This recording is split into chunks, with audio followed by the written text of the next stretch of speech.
Hey, what is up? We're live with a very special actual play session of Danse Macabre medieval horror role playing by Christopher Pickett in the Stillfleet Studio. One of the five of us is Christopher Pickett. I'll let you That's guess true. Yeah, whom who you could it arrest. be? Who knows? I'm Wythe Marshall. I'm Yeah, going to it's be Rachel. chronicler or GM for the evening, and we're going to get right into it. First, let's just introduce our special guest players. We have three special guests. Thank you so much for making time. So just if you could introduce yourselves and who you're playing real quick, I'm just gonna then dive into a scene. Start with Ava. Ava. Oh, okay, sure. Pikachu, I choose Hello, my you. darlings. Hello, my darlings and dears. It's Madam Ava here, and tonight I'm going to be playing Affy. And we both use she/her pronouns. So let's popcorn it over to Yuri. Yeah, hello everyone. My name is Yuri. That is Yuri. My pronouns are she, they, and today I am playing Elena Castillar, pronouns she, her. Popcorn it over to Rachel. Hi everyone, my name is Rachel Cordell. I am playing Juliette Cartier. Both of us use she, her pronouns. Very Excellent. nice. And that leaves. Oh, yeah, that leaves me. Hey, what's up? I'm Chris Pickett, author and lead illustrator of Danse Macabre medieval horror role playing. Thanks so much, everybody, for being here. Tonight, I will be playing Rauline Le Bastier, a peasant from Paris. Excellent. So we have four pilgrims, and when we open, we can imagine in the mind's eye the camera. We see them each in a cell underneath the Palais de la Cité, the palace, the royal palace, which is now basically a barracks and dungeon, a place where people are imprisoned. These are for people who've very recently been arrested for some crime. It seems like some of them are talking to each other. Does anyone want to volunteer for who you are talking to, probably yelling at, and what you are yelling in the dark? Yeah, go. I mean, we already established that Juliet is probably the most talkative. Juliette is probably going off about how hungry she is. She loves eating, and she's probably got like a metal cup that she's banging against the bars, going, "I would really love a baguette, or something, anything." If only this were the streets of Sur la Cité when we were children, it was so easy to steal a baguette. It was so easy to steal It was bread. so easy. They never suspected us. You had one half, I had the other half. We ran in both directions. Yes, the classic break and run. I think then my eyes would shift across to Affy, who I imagine is sitting in a cell on the other side of the hallway. Just like, how are you doing, Justin Gold? Are you hungry? Oh, you are speaking to me about hunger?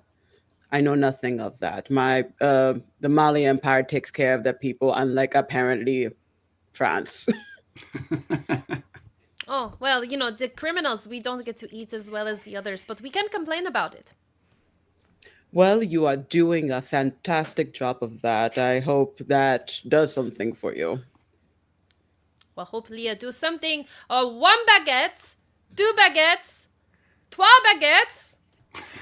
And I at think the after- sound trois baguettes, the door opens. Yuri, please describe what Elena is doing as a figure is descending the stairs into this wing of the cells, which are only the four of you. There's nobody else, just the four of you here. Oh gosh. I think she is probably she's probably really disheveled. Like she looks like she tried to fight her way out of the grip of these people at some point. She went through all 5 stages of grief in like 5 minutes and is now just letting them drag her. Like, oh, you're gonna take me, fine, but I'm not gonna help you. And she's just limp. Like, bear my weight.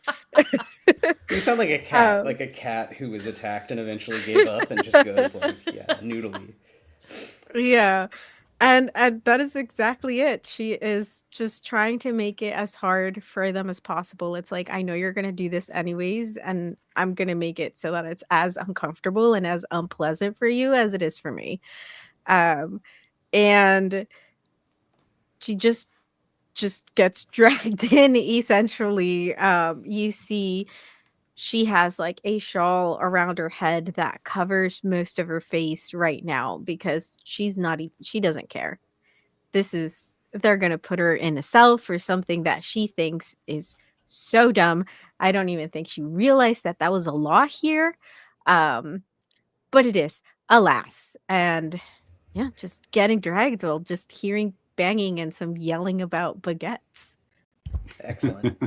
Well, Guts as you're banging and worried, and you have your head in hands or whatever, you see this figure descend who looks very small but has a very large, tall head and all black. It's a black veil, and they're in a black robe. And they descend and they come up to each of you, and you hear muttering, and you think you might even hear the word quietly muttered in front of you, Elena, apostasy. And each of you has your sort of crime read out to you, just a mumbling. It sounds like someone talking to themselves. And finally, you hear a voice, very even, just sort of, workaday, ask, well, do you think you're ready to do a quest and get out of here? I don't have any baguettes, but I do have keys. Only if the reward is a fresh baguette. No, there's no. The reward is not being in jail beneath the palace for the scepter. The reward is getting out and getting back to the left bank. Rylin, if we're free, we can have a baguette. Oh, that's a good point, Juliet. Oh, why didn't I think of that? The baguettes will flow once we reach our freedom. At least one that we can split. Just like the old days. Just like the old days. One of you who's draped in gold can probably get a baguette. The rest of you will probably be eating pottage like the rest of us. But, rude. We sure. have our ways. Uncalled for, sir. Or The Laird's madam. I truth. can't see. You are in shadow. She removes her veil, and you see a very slight woman with a very tall, like ridiculously large, cool, like wimple and hat. Some sort of like very I don't know, like a primetime like Tina Turner video. Just like it's like a set piece, like cool hat. And really just because she's very small otherwise. So she's just trying to look physically imposing with the coolness of her hat. And she introduces herself as Professor Genevote. She is a nun who's one of the professors at the Université, and she has just negotiated for your release, specifically the four of you, based on your crimes and your abilities, which the viewers do not know yet. But you've been chosen for a special mission, and she is already paid to basically transfer your sentence over from the scepter, from the crown of France, to the University, which controls the left bank. However, you have to agree voluntarily. You could just rot in here in prison for the king, or you can come with her. And she produces 4 heavy keys and sort of, jangles them. like we're a cat or babies. Like you are a cat or baby. Yeah, she is treating you like you're a cat or babies, yes. I think as soon as they had closed the bars to her cell and this lady comes in, she's already like holding on to the bars and hears this lady say these things. She's like, do you know, yo soy del Reino de Castilla. I shouldn't even be here. I've been here for 5 seconds and I hate it. Take me with you. I don't care. Yes, the Crown of Castile is technically, we have an alliance of some kind. Sometimes they help the Brits, sometimes they help us, but it really doesn't matter. Elena, you've been scooped up by the Crown of France, and I've bought your freedom if you want it. Yes, well, you help me, I help you. That's how this works, right? So let's get on with it. Quite. All right. So practical. With that, Do you want to stay here? I've thought about it. I do not want to stay here. France is I've already been here horrible. 5 seconds, and I already hate it. Hey. Pardon-moi. We are saying that Afi will work with me. I don't really care who I work with as long as I could possibly go back to the empire that I technically belong to. I tried living here for a couple of years. Don't recommend. Why do we Yeah, come here? I was here for 2 weeks. Don't recommend it either. I just Don't want to get out recommend of it. this shithole and go home. It smells so horrible. How do you people live here? You acclimate to the smell. You acclimate to the smell of the open sewers and the plague corpses and everything. It fades I'm into the background. seasoning. I miss seasoning, so I want to go home. So yes, we can do Right, this. it's the food. Tall hat. That's what You I don't- miss the most. You don't like our I can deal with pottage? the smell. I can deal with the smell. I miss the food. While this is happening, Genevote has already snapped, and several large, people who look rough. They do not look like professors. They do not look like monks or nuns. They are professional brigands. They are what you would call loup, wolves, and they are a pack in Mout de Loup. This pack of wolves, these professional thieves who work essentially as the enforcers for the left bank, for the collection of the different colleges that make up the Université and the different groups of sort of armed separatist peasants, the Nouvelle Jacquerie, who've seceded from the crown and have basically made the left bank a sovereign state. They've hired basically just thugs to be their sort of guards. And these wolves to basically take you forcibly from your cells and take you in manacles behind Genevote as she begins to ascend the stairs. And unless any of you resist, you are being moved from this dungeon to the Collège de Cluny in the heart of the left bank, and we're just going to smash cut because we don't want to, talk for 2 hours as you walk south. One thing you would notice is the smell gets noticeably worse as you enter the left bank. Of course it does. The one sort of functional sewer, which is very new, La Goutte, is in the right bank, and the left bank just has basically a neighborhood they turn into an open trash pile. There's a real history. So you would notice all the things Roland is on about, and you would get used to it, I think, after a couple hours walking past the cosmopolitan, densely packed, through the Latin Quarter and to the Collège de Cluny. So, As I was saying, once the smell settles into your hair and clothes, it just becomes a part of you. You Becomes don't nose-blind. worry. Yeah, nose blind. Yes. Sweet. Elena does the exact same thing she did on the way in. Is like she makes them carry her entire weight. She's like, I'm not helping. Again, so just floppy cat again. The only time she moves is when they make it outside, and she wraps her shawl to cover her nose to help a little bit. the entire time they're saying sort of anti-Spanish propaganda about how the Spanish are all like cats and go noodly and how annoying it is to rob them because they don't put up a fight. They just go noodly and are annoying. So like 3 of them are on Elena, and then they like snap, and like there's like a couple 16-year-olds with knives who clearly were like lookouts for the loop who come and join and basically take Elena.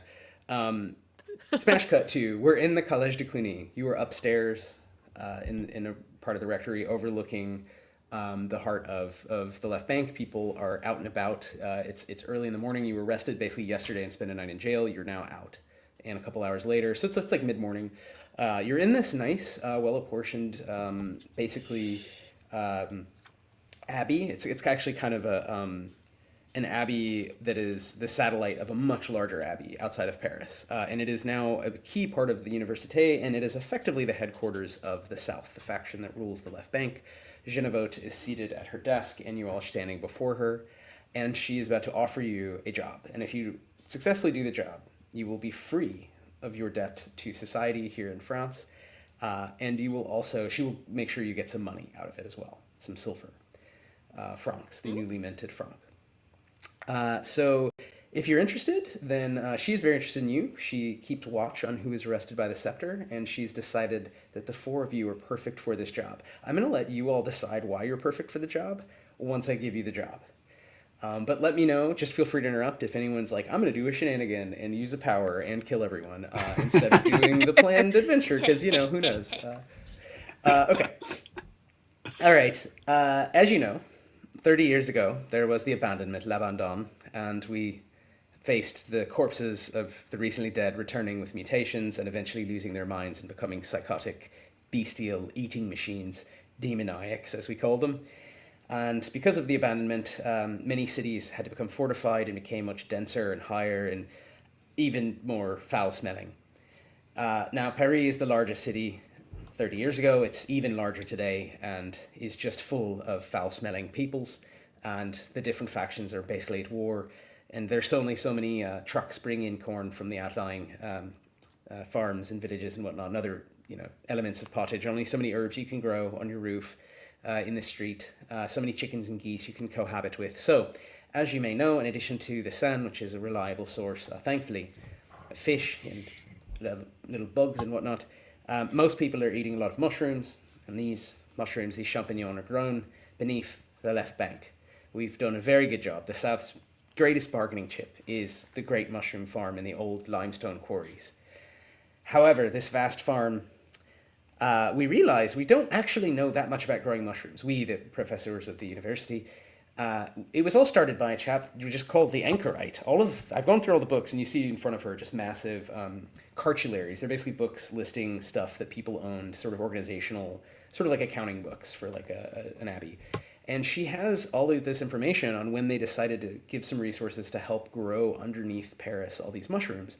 But it always just goes back to someone called the Anchorite, meaning like someone who lives near a church, kind of walled into a little cell. They like put themselves in soul prison to just be super close to God.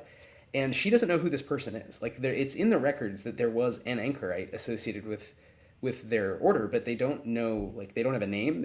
No one can remember who's alive today who this is. And all of the mushroom growing, every single thing actually in the cartulary about how to grow the mushrooms just says, go ask the Anchorite. And so she's asked around. She says that for the last month, she's been trying to figure this out.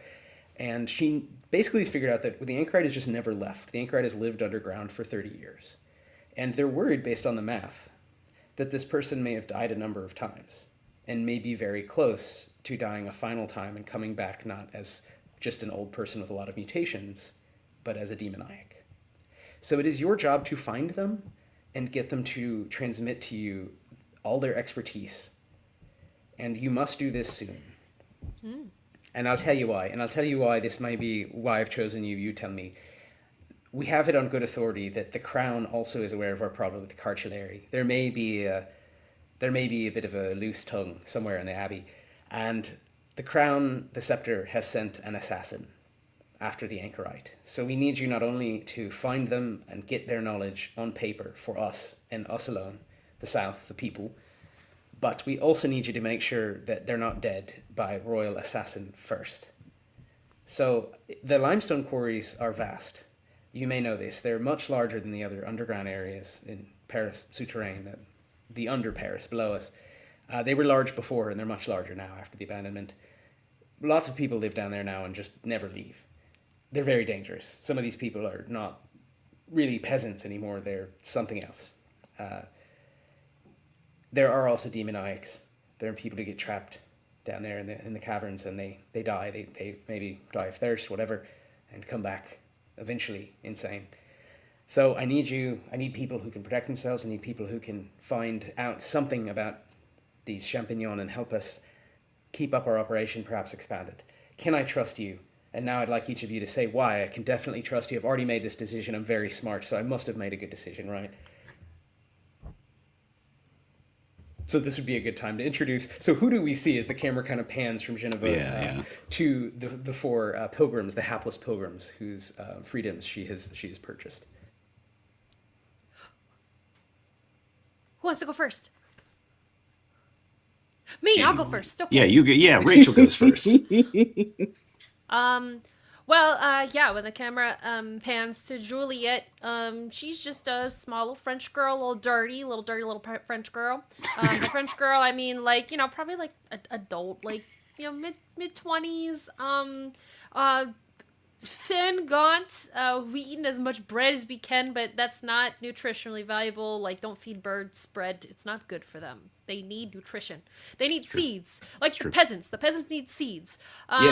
But, kind of just like generally dirty attire, but she kind of has this like big grin on her face. And she would definitely be good for this this mission here. One, because her maleficia include dark vision, which help with seeing in the dark. And two, she has spore breath, like mushrooms. So she's pretty like acclimated to mushrooms, and maybe she's crazy enough to have one that's a friend. Also, I think she has a friend. Yeah, Jacques. Jacques sometimes went down into the underground, but he would come back every now and then with a little mushroom or something. So, like, she's been down there maybe. Maybe knows her way around to some of the early tunnels. Not that deep, though, because she always comes back. She has to work on her family's farm. That's Juliet. I think Genevieve tries to cut Juliet off like halfway through that rambling and is like, so there's your leader. She can make mushrooms out of her mouth and she knows a guy who once went into Paris Souterrain and returned unharmed. The rest of you I don't know so well, but why did I pick you also after getting a brief description of your crimes? Well, for Afi, who is from the Kingdom of Mali, the biggest thing about her is that she's just so knowledgeable about bodies. Weirdly knowledgeable about bodies, about how their blood is, how the bones work, all that weird shit. And then she knows, so she'll be basically good for an assassin type of vibe, especially because there's a little detail that maybe she committed some murders. Don't worry about it too much. Sorry, my sport. Mainly bad people. She's hired to take care of horrible, horrible people who want to do horrible, horrible things. And on a tiny bit of occasion, maybe a farmer has a petty squabble and gives a goat to kill another farmer. Who is she to judge? The French are weird. It's a barter system. I like that. Yeah. Oh. Who is she to judge? Right, the murderess, yes. Afi is rich and a murderer, so obviously the protection there, yeah. Elena, when you look at her, you see that she's probably maybe just a year or two older than Juliet, if that. And she looks like she's been outside for a while. She went around following a merchant who took care of her after her parents died. So she doesn't look gaunt and malnourished like Juliet does. She looks like she's been very well fed for being the peasant that she is. But in being with this merchant, she had to earn her keep. And so she's not educated enough to help him out in his accounting and all of that, but she learned how to use a bow. And she would help them when they would caravan from place to place in like hunting small game, finding food on the road, that type of deal. So she's a pretty good shot. She has maybe not allegedly shot a person as well, a couple, nobody knows, which makes it super insane that the crime she was actually caught for and taken to jail for was saying that she didn't believe their god existed. Wild, right? That's what got her in a cell. But this smart lady would probably know there's a little bit more than that to Elena. Also probably wondering how the hell they hadn't gotten caught before. Yeah. Dodge those murder charges. Genevieve is a professor of logic and Christology, so she just looks at Elena with a death stare and then moves on saying nothing. It's like, you cannot prove anything. That's awesome. Well, as Genevieve averts her gaze from Elena and looks at Raulin, she sees a man standing there with the torso and arm length of maybe a 5'6" short king. But then as she scans downward, she sees that he is standing on the legs of a maybe 6'5" tall loser. I don't know what what the opposite of a short king is. But yeah, you see Raulin, originally a very short, stocky kind of guy, wearing a tattered and kind of masonry dust covered tunic. The tunic is ripped kind of halfway down the arm, and you can see that there are these stubby but still fairly sharp bone spikes that are kind of projecting out from the skin of both of his forearms. Kind of just jagged little bits of bone sticking out there. And yeah, I mean, I think around the same age as Juliet, having come up in the streets of Paris together as peasants. Yeah, I mean, I think similarly, a little bit gaunt, a little dirty, but yeah, just weirdly proportioned. Very, very long legs on a very, very tiny body. Great. Well, Jennifer just gestures at Roland as like, and Juliet's cousin, who's sort of a grasshopper and spiky. Obvious utility there. Just sort of rounds out any caravan. Oh, and I stole. I mean, they said I stole some iron nails, but I'm no thief. I am no thief. I don't know what possessed them to call me such slanderous names. Well, for moral reasons, I can't advocate stealing anything from a fellow disciple of Christ. But if someone were to accidentally take on purpose the Anchorite's notes on growing mushrooms, 30 years of research for underground, growth, that would be something that the Université would pay handsomely for. Yeah, Rowling obviously winks and like gives one of those. A facial tick as well. I'm sorry, Rowling. I didn't know that you had less obvious maleficia. Should really be more sensitive about that in the future. All of you, you've been chosen for these very obvious reasons. She like glares again at Elena, like, and then she basically says, "Now is time. Like, you need to go now." The royal assassin, whoever the royal assassin is headed down as well into the limestone quarries, the great quarries beneath the left bank. We're gonna smash cut after you're done with her. You can ask questions. You could do some rolls. I can make some suggestions there, but then we'll cut to you're in the farm souterrain. So the part they know the most about, they've been in control of, where a lot of these growers who live in the left bank and go down to work are working, or some of the people who've moved permanently into the souterrain environment, who they would be called hools, or just basically like goblins, Houles. So the hool are just people who have like decided, you know what, I don't need the sun, I'm just gonna live below. So some of these folks they would know from their sort of activities of supporting them in various ways. Like they need other things to eat besides basically like cave crickets and albino fish and mostly mushrooms and like lichen. So they would trade those things for like spinach and booze. They have a contact. They have a member of one of these thieves guilds who's kind of the main enforcer for the farm souterrain, and that is a man by the name of Perrin. Perrin's an old bald guy with a big mace, and he will be your contact. And after that, the limestone quarries become less inhabited, at least by people who are familiar to the university and to the above grounders. So it is up to you to go further and further, because the Anchorite has definitely removed themselves. They don't live in the farms. They're far to the south into the great, vast, probably natural limestone caverns beyond the quarry. So any questions? And at this point, you could ask questions. You can also do something like roll insight to try to get as soon as she says any questions, I just raise my hand. She like pretends, she looks at everyone else first and then finally points at Elena. So you say we are to,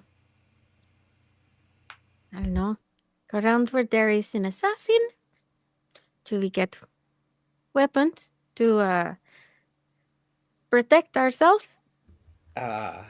Great question. Roll fervor to negotiate with this rich NPC to see if she will give you some useful stuff that is not on your character sheet. You should all have something on your character sheet. I don't know how useful it is.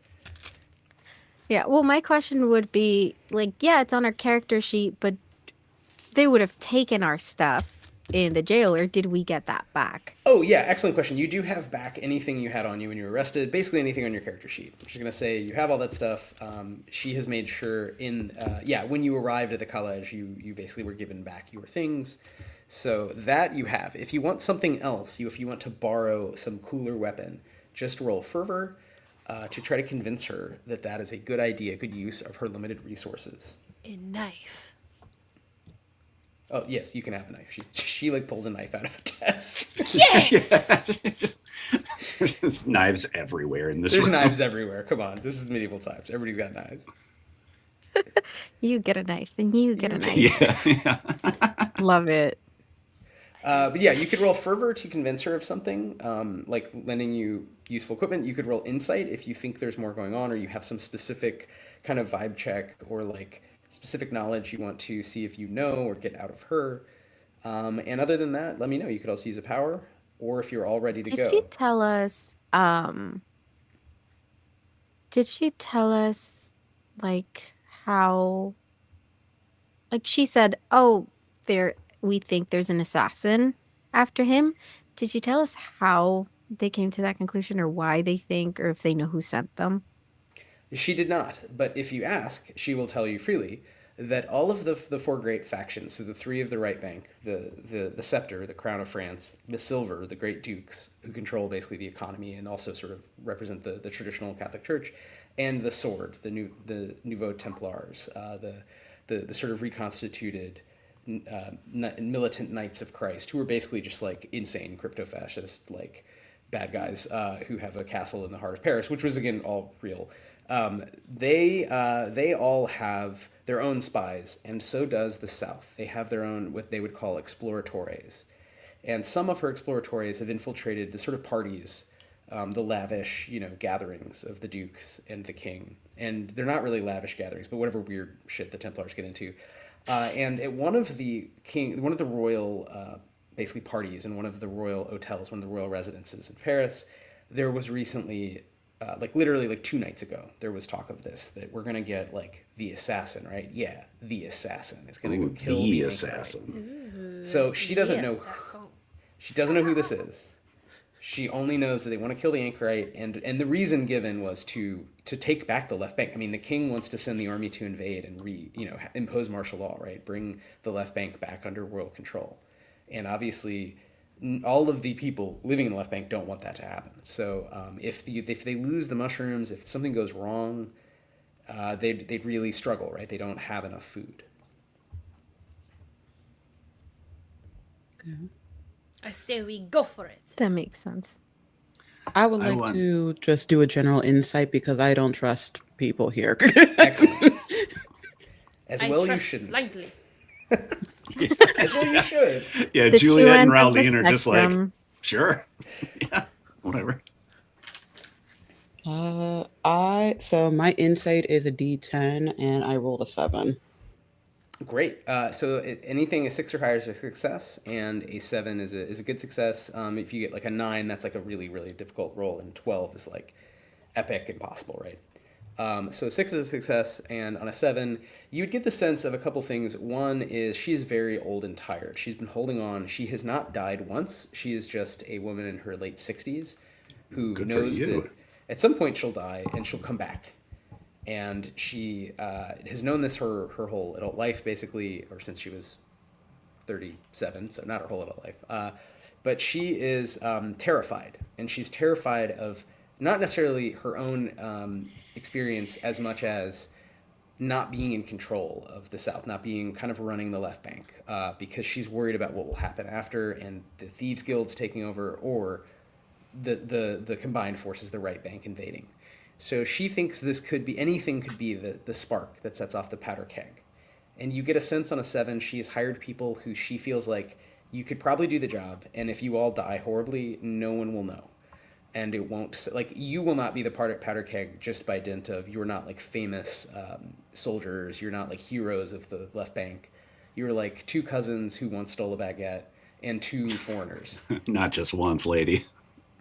Yeah, twice. If at I least. if I was to die, my ghost will go back to my empire and I will mutter in the ear of whatever king we have at that point, and then they'll go to war with you. So don't piss me off, lady.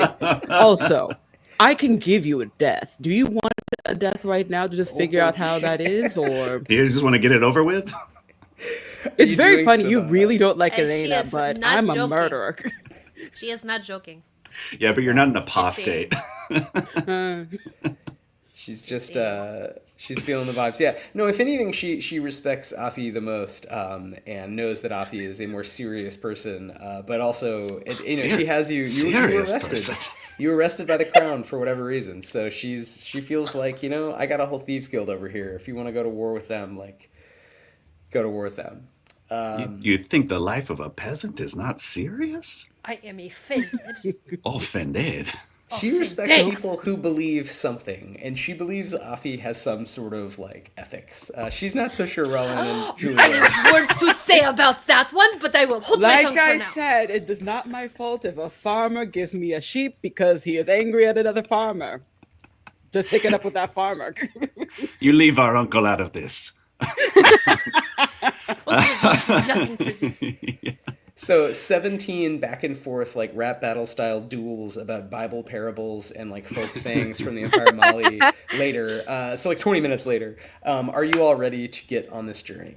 May I have a cooler axe, please? If it's mechanically the same, then yes. One of the professional brigands gets you a very cool looking, like very metalocalypse looking axe. You know? Great. It spells out fuck. It says putain in Middle French, but like my out- God. It's like etched into the steel, blade. Yeah. All right, sure. This is cooler looking. Ouais. Mad. Bien sûr. Cut to, you're going down into the limestone quarries. These are the old quarries, which are actually safer in that they've been built out into the farm souterrain. So these are just beneath, a little south of where you are presently, so leaving the Latin Quarter and headed toward the walls, the old walls that encircle the left bank. You were going to go basically into a building that is built over a mine entrance.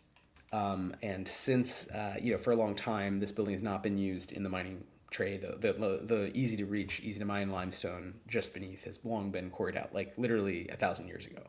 But this building is still over a hole. People know about the hole, and it is a safe way to get down into Paris Souterrain. Let me know, how do maybe we get a scene, how do the four of you sort of comport yourselves now that you've been told you are an armed elite anti-assassination squadron? Is anyone like the leader? Are you moving in any way that, you want to say anything about how you act as you enter, just going down a wooden ladder into a bunch of crisscrossing old mines? So I have dark vision. So I actually don't even really like the sun, and my eyes look like cat eyes. I forgot to describe that earlier. So like up on the surface lands, I was kind of going like this the whole time, but like now underground, I am free. So I imagine I would be naturally more towards the front in general, and kind of guiding everyone. I imagine we would have some kind of torch. At least I have a torch in my backpack. But for the sake of like the torchlight only goes so far and the dark extends beyond, I can kind of see a little bit further into that at least. Yeah, I think as soon as we started walking and got out of earshot of her, Elena just sort of leans over to our scholar and is like, so she definitely had the look about her like she just sends other people to do her dirty work. Those I are know the just type. Christians. They do that all the time. Yeah. See, I said something akin to that, but I guess to the wrong people. And then, bam, I'm in a cell. And that is quite cruel of them. I mean, at the very least, a conversation would be appreciated. And Right. honestly, I They feel don't like, know how to have conversation. You saw the lady, she wouldn't Truly. even look me in the eye. and they think that they're the center of the universe. Ah, Has the same thing happened to me? what Well, see, happened to you? Well, wouldn't you like to know? That's why I'm asking. Yeah, That's to guide us. I was told that I was being charged of heresy. Mm. For what? I said nothing. I said, I make fun of everybody. For no reason. I just say things. I wasn't serious. And then you say the Who wrong did thing, you make make the fun wrong of? person. Huh? Who did you make fun of? Oh, the government, of course. Well, that's your answer there. But that wasn't serious. I Our was whole like, family are non-heretics. This is known. see, that's what we just do it all the time. But you say the wrong thing, or the wrong person. I just want a baguette. That's all I want. I feel like we're hearing this. We're seeing like a cross section, like an Impossible Michel Gondry style. Like we've cut open, like the just It's the silt of Paris, and then we're going down, and we're seeing different packed sediment, and then we're finally getting to the limestone, and we're just seeing you climb down this long rickety ladder. It's a bunch of wooden ladders lashed together, and some of them are literally hundreds of years old. Your foot touches something and it just snaps, and you're like, oh shit, and you're all still having out. this argument. As I guess Juliet is like the furthest down, and so your voice is like echoing up, and the others are above. Hey, I you. did It's not like, sound "I'm like not that." talking to you. And you finally reach. You are now down on level ground. You are in. There's sort of hallways. They look like a crazy. It looks like the video game like Castle Wolfenstein, like an under-imagined kind of series of hallways, just cut into the rock. And then they're supported up. So there's wooden props, and you realize these again. Some of these mines go back to before Roman times. These are Celtic limestone quarries, and the French gray. The color comes from this limestone that was very hard and this beautiful color. And so it's been used here for many, many generations, to the point where sometimes, again, these wooden supports feel like if you just touched them, they would snap, and then the roof would cave in. And you know that if you just go a few chambers south, you should hit a much larger and more well-supported area that is sort of the main farm. But again, feel free to just be bickering hilariously as you arrive at your first underground farmers. All I am saying is that I relate. Also, I think that my friend Jacques went this way. So, wander Please on with lead this us forward. I will note for Afi, she did change into different clothing. She doesn't want her shiny clothes to get dirtied by being amongst this, but she will still keep some of her Gross. jewelry to show that she is very fancy. very Jewelry's fine. Clothing needs to be protected. nice. Yeah. Right. You can polish Love jewelry. it.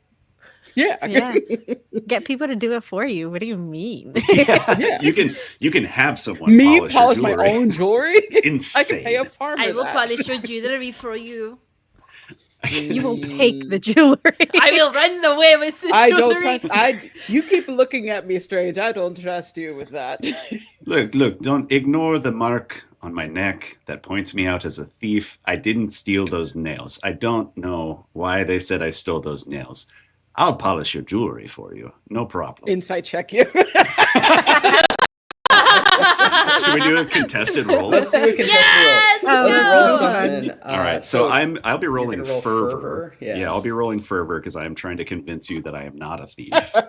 And yeah, I think you would roll insight to contest it, and we'll see. We'll see what happens. It's too funny. Do I know the truth of this? Can I help? You can help, and basically you can say something distracting. I think in this case, I don't and know if I would be Roland would get a helpful. +1. I don't know if I would be helpful. Not with Afi. I got a 9. You got a 9. Oh, I got rolled it. an 8. How did you beat me? Wow. All right, here's the truth of the matter. As Raleen is trying to convince you that he won't steal your jewelry, he keeps looking down to the left, and you can just immediately tell this peasant stole those nails. He absolutely stole those nails. And try as he might to convince you otherwise, it's too thin. You just see right through him. Yeah, I think we get a smash cut montage of Roland stealing different things. So like there's like you stealing over the one years. long nail, one long wrought iron nail, and getting caught by your buddy and a fellow mason who's like, "Oh, really on me?" And you're like, "What? It's not me. It's not me." And you're holding the nail, Yeah. and then it's like you eating a cassoulet with the whole family, you and Juliet and all your siblings and everyone, and you're like eating someone else's like leg of duck, and they're like, "What?" And you're like, "No, it's not me." And it's like, I didn't do it. Okay. I think as this as Raleen was trying to describe excuse himself and like say, "Oh no, I'm not going to." The only thing you could really notice about the rings on Afi's fingers is that they look very tight on her, and the way that they're styled, they look like what would be the past equivalent of brass knuckles. Sure. So if you did try to take her rings, it's not going to be great for you. Sorry, bleh. Like how the scholars become so hardened by like 2 Oh, yeah. years of living among just people constantly trying to steal everything. They're she has, French yeah. people. Yes, Elena. They keep trying to steal my rings. So you know, I worked with a merchant, Mhm. and I think that maybe after we get out of here, maybe I seek some different employment, seeing as how you didn't do a very good job keeping me out of jail. But we do this together. We, build some, How know do you you a feel little bit about as a warm person. weather? How do you feel about warm weather? Oh, that is fine. Because Okay, you're you're going from back home with me. Reino de Castilla. You get so many good food. Well, that's what I'm looking forward to. I want to taste the food. Yes, But I'm come good at home. working with merchants. Got my crossbow. And she lifts it up and Oh! just like, You steal my heart. yeah, I keep all of your jewelry safe from them thieves. Just a Wonderful. We're normal going back home with me. traveler's She's like, crossbow. she will, again, she does not look malnourished at all. Like, she will work for food. Like, you don't even have to pay her. She's like, good food, I'm in. That's what I like. Let's You know go. how to salt your Spices, food? let's Yeah. go. As someone who is malnourished, I will also work for food. Same, yes. As you're all four of you are now talking about food, and you've walked through these sort of empty antechambers where there's a lot of equipment and some just like agricultural waste that can't immediately be reused from this type of farming. And you've now entered a much denser area. You see people scattering back and forth. These are mostly younger and older, just smaller people doing some jobs that are fine tuning. You've entered an area of lots of built up little stone shelves carved in the walls where there's starters. There's mushrooms being grown from an early stage. And there's people transferring stuff. And as you all now chiming in talking about food, a voice in the darkness calls out to you and says, "Pilgrims, are you the ones sent by Professor Genevo?" How do you Oh, know? was that her name? Yes. Striding forward is a huge guy who's bald. He's a mace in one hand, held lightly, and a hauberk. He has a metal, piece of armor over his chest. He looks like an old soldier.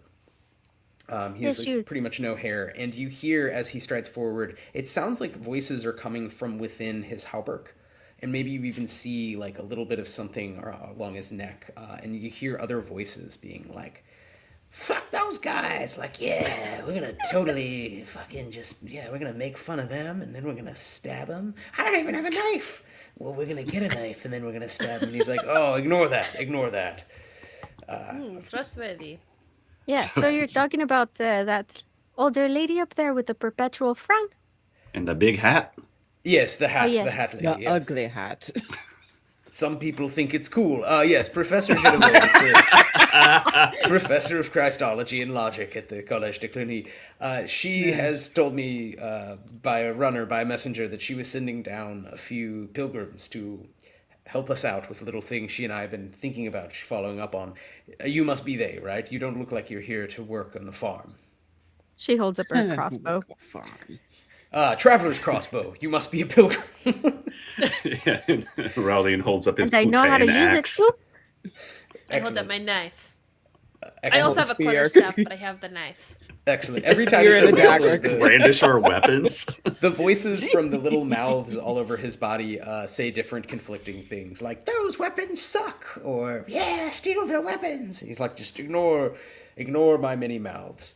All right, I can show you the farm and the end of the farm, but we don't know who the Anchorite is. We have our own records, but we don't read so good, so ours are not as complete as Genevote's in any event. It's an oral You tradition. don't have to twist my arm. I'll read them for you. Do you want to be read out loud too? You can Oh, I would read? love a bedtime story. Yes. Story time. This is really not a That story. sounds- It's accounting tables about pounds of good Seine silt and the amount of champignon that was produced and how much night soil, human shit was involved. It's really about agriculture. So it's not really, there's no narrative. There aren't characters who experience growth and Oh, catharsis. I can do numbers, but I cannot really do words. Okay, well, great. So you're all on the wrong track. We don't need you to read back to me anything about the numbers. Sir, I have a of- question. Yes. You get Crossbow like, pilgrim. oh, so my name is Elena. Nice to I'm meet going to call you. you crossbow, axe, spear, and knife. But Honestly, I'm not mad. The crossbow is pretty cool. But Those are pretty good yes, nicknames. it's a great nickname. I like I the knife. suppose you never get lonely. That with the voices.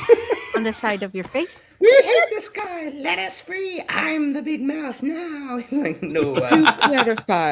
To clarify, you said they that you attached to had you? your own. You said you had your own records of this person we're looking for. I wanted to read those, but also We have our records of the agricultural work we've done. I have not been the guardian here for 30 years. I've been here for a couple of years. We have all the records going back. Like I said, they're mostly pertaining to agriculture, but I can show them to you, Spear. I can show you all of the cool things that whoever wrote them said in the style of writing that one reads when you are able to read written glyphs. You Also, can't. she- You she can't asked a read question about your either. mouth. I can read the numbers just fine. Some of the numbers are larger and some See, are the clearly numbers smaller. are easy, right? They're much See, even I easier. can read the numbers. But while she reads the records, can I see the little faces, or is that rude? Roll fervor. I don't know what the vibe is here. Yeah, Yuri, do you want to say? Are you? I'm just curious So about the faces. curious. I just want to know about their Befriending mouths. What those mouths do. Wait, it's the What fact do that those they're mouths women. do? Can you be named Mouth? No, my name is Let's see what Perrin. I have for- I'm sure you No, all your have mouth names. now. No, Your but we mouth all now. have cool Fair enough. nicknames, and you need a cool nickname, and so Fair you are enough. Mouth. Oh my Mouth, god. my friend. I just rolled the dice under fervor, right? Mon ami, Mouth. You Yes. want to get whatever the die Right. type is for your Oh my fervor God. score, and you want to Can get I a 6 or to better. add anything? You can add +3 if you burn 3 grit. You need to declare before you roll, so that's like a core mechanic of the game. You can gamble your grit, your energy. And Yeah, no. It's I have a D4 for fervor. so you must burn grit, or else you will automatically fail. I think she just fails. I guess it is Okay, rude. great. Or at least the way she asked was rude. Yeah. She gets a stern. She gets the same look Genevote gave her when the subject of apostasy and whether you're really Catholic or not came up. This time though, it's a little sadder.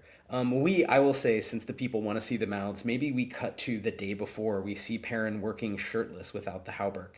And we see lots of mouths of different sizes, and they're in different positions. So they're not all lateral slits. Many of them are just kind of random. There's kind of a Mondrian tapestry of like parallel. They're mostly sort of parallel lines for some reason. Not parallel, but perpendicular, right? Some are this, some of that. And they cover sort of his neck down his chest, and then they kind of stop at his thighs. And most of them are silent most of the time, but a couple of them always like go, like kind of to whatever the other mouths are saying. And then a couple of the mouths are always talking shit. And then a couple of the mouths are mostly quiet, but then once in a while have a real banger insight. So that's how the mouths work. In the present, wearing the hauberk, Perrin strides forward, ignoring Elena's request, and basically looking at Afi as like, I'm going to lead you to where we keep the cartulary of the firm souterrain, the underground farm. Yeah, Elena just murmurs in the back, oh, I guess that is a no. Or a yes. I suppose that was rude. Now I know. Now She you know. just walks behind them. You are in a sort of office area. It is a little carved out niche off the main farm chamber, which is almost like it's like a subway tunnel style. It's like a big hollowed out chamber that goes back and back and back. And this is actually a little north of the main kind of road of tunnels that will go south into the newer limestone quarries, the more recent quarries from right up until the abandonment. So this is kind of an extra area that's been dug out of connecting a bunch of older chambers and then propping them up. And you see it's newer timber, and it looks really like it's not going to cave in, basically. So it's a huge room just full of mushrooms growing that does not look like it's about to fall. You're off in the side, little niche, little hole in the side of the wall. Perrin sits on an overturned wooden barrel and pulls out a bunch of oilcloth wrapped ledgers that are kept in a separate barrel. They're like wrapped in oilcloth, sealed up well, with twine, and then put in a barrel. So he's got them out already for you. And these go back indeed about 30 years, and they are almost all just like lists of things bought for the farm and then things produced by the farm. But Afi, so Ava, if you want, Afi could roll insight, or if you want to use a power, this would involve literacy, so it does help to be able to actually read all the words, even though it's mostly numbers. Yeah. We'll do insight, and just nah. I think I can make it. If anyone else can read, you could help, and Ava will get a +1. I definitely cannot read. I did not put it on my character sheet, but I have decided I cannot read. Okay. Okay. Yeah, I That's think actually working- stock. If you're playing a peasant, you are illiterate. Burghers and scholars come stock with literacy. with words. Yeah, with Yeah. the words. Again, worked for a merchant for years. I figured out the numbers, but that's about it. I Yeah. cannot actually We'll give you- read words. Give you the +1 if you're trying to help and you're Yeah, I'll looking try. for certain things there. So It's Oh, like yeah. I'm good at identifying patterns. So sure, yeah. Some glyphs. That gives repeat. me a 7 then. 7. Okay, great. Nice. So on a success, Ava, Afi has read the very boring lists and figured out that early on they are set up in a structure by one hand. It's written in one hand. That looks very learned. It looks like a scholar wrote the early records here, and then it becomes written in a less firm hand. Someone who has learned not maybe at the university, but maybe down here on the farm. How to write, at least how to keep track of certain things. And it's all shorthand. So it sort of goes from like full written out, almost like old recipes or like full long sentence descriptions of things to all shorthand, just bullet pointed information. And you're pretty sure whoever wrote those, went to the university or was, in this case, perhaps a sort of professor.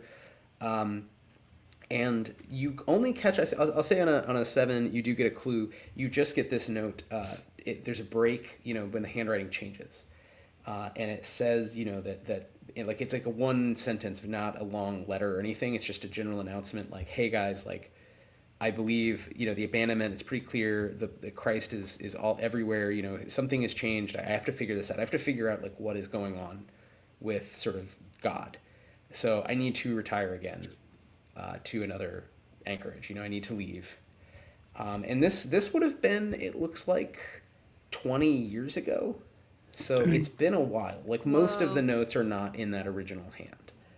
So it's definitely something that you would notice. Other people who can't read so good, it would not be as obvious that anything had changed. It would still look kind of the same. It's just, to you, it's like very obvious. Like someone who was real into words wrote a bunch of stuff, and then a third of the way in, it changes, and it's just different hands keeping track of stuff. So you don't know where the anchorage is, but the anchorage, it's implied it's going to be, further away, presumably to the south. Yeah. Perrin asks if you got the information you need. Well, this anchorage looks to be further south. This writing here was about maybe 20-ish years ago, so a cold trail, but we at least know to go maybe south and get more answers there. Excellent. Shall I accompany you all, or do you feel you would work better alone? Would you like to come with us, Mouth? Fuck you! I'm not doing anything. Yes, I would. I would. It is in our interest to find the Anchorite. Post haste. One of your mouths is named Bartleby. I prefer not to. It never opens. Yeah. I'm doing a lot of insight, but I kind of want to insight to just make sure that he's not the Yeah. assassin. Yeah, I was about to say the same thing. I'm just mad dogging this. Like, are dude. you the assassin? Your mouths seem very. Is that why you didn't want me to look at your mouths? Roll. Yeah. Yeah, definitely not etiquette. Definitely not a. That it natural was not fail. etiquette. No, not in her mind. Yeah, roll insight. Keep rolling. Why not? I'm made a- gonna burn to the grits. So you got to do 3, 6, or 9. So it's multiples Oh, 3. of 3. We'll do 3 then. Okay. Insight's my highest die, so I'm just gonna try it as is. Let's go. Cool. Cool. She didn't survive on the road this long for nothing. Right. 10. 7. 10, 7. Great. Your 2 successes reveal a couple things. Perrin does not seem like an assassin. Perrin seems like a very sincere person who's very committed to helping his community. He grew up here. He served as a soldier, and eventually, as the South has broken away, he's come to see the crown as kind of corrupt, and he trusts more in the basically thieves guilds and professors at the university to run things. He does, however, on a 7 and a 10, seem like he is going to become a demoniac the next time he dies. He has died a couple of times, He did not have the most sort of internal sense of identity. He's followed others, right, his whole life. He was a soldier, now he's kind of a soldier of the university. He is one death away from becoming a demoniac. So it is a question, do you want a guy who's good at hitting stuff with the mace, but will become a demoniac if he dies? Or do you not want this guy to kind of join your party? I think Raleen not having this insight about him and just being like, yes, let's go. Let's smash through these caves. Juliet is Mouth. equally excited. Mouth, I have a question for you. Wait. You seem like someone who has been following orders their entire life, never having a single thought for yourself truly. Like, even this is because you have been following orders and doing a good job at it. But in this moment, I want you to look deep past your mouths, past your own mouth on your face, deep into your heart and your core. What do you want to do? You know, Damn. he's gonna After getting red to filth, what do you want to do? Yeah.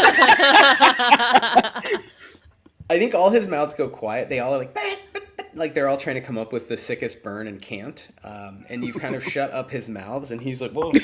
And I think he might take off the hauberk. He kind of feels like hot, you know, and he takes off this hauberk, and Elena, you see the mouths, and he's like waiting, and like they don't have any thoughts here.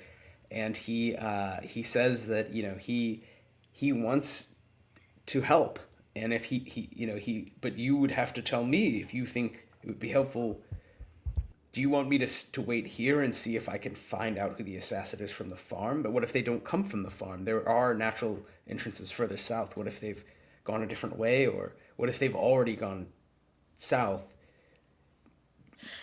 So you said no to letting me see them when I asked, but then you take it off yourself. I see how it is. Also, I suppose you can at least hit things pretty hard. I could put you in the front, stand behind you with my this thing. I'll try not to hit you, I suppose. I'm kidding. I'm a really good shot. But then if something happens to you, you do look a little, you know, worse for wear, as they say. Oh, yes. I guess it would be a question of, is it that time for me to retire? And then the mouths start piping up, and they're like, only if there's booze. So, do you want to retire and, I suppose, drink the rest of your life away? Or do you want to risk turning into one of those things, and then we have to, you know, bludgeon you to bits? I will come with you, but I would like it if you don't have any relics on you, do you? Anything with quintessence that we may sing to on the unfortunate occasion? See, we were just let out of some jail cells. They didn't really give us any of the quintessence. So, apparently, the criminals don't deserve it. I don't know. Just the country, I suppose. Well, if we can find a relic, then I would feel better. But yes, why don't we go together toward whatever the anchorage may be, deep into the new quarry and beyond. Is it possible that they would find one down here? It is very possible. Your character would know there are, you know, Paris is built on Roman ruins, and in between, you know, from 1360 back to Celtic times, there are many layers of people building crap. And any amount of that work might have resulted in quintessence. So quintessence is just human consciousness, human activity put into something. And in this case, you're in a mine, and there's tools. There's the walls themselves. So how much quintessence is left, you're not sure. It doesn't seem like the farm has their own sort of reliquary. So any relics they have would have gone up to the south of the professors. You know what? I did remember. Sorry, I was Irish for a second. Good crack.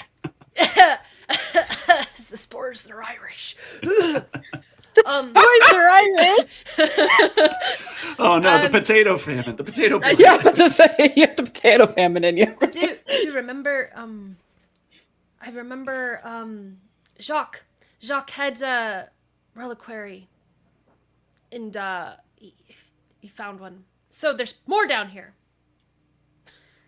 That must be Jacques, who is so reliable. Yeah. So reliable. You know Reliable Jacques. We love Reliable Jacques.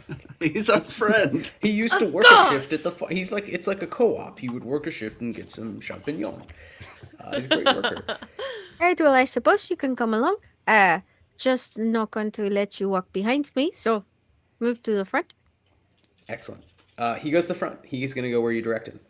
At this point, we're going to say if you're leaving the...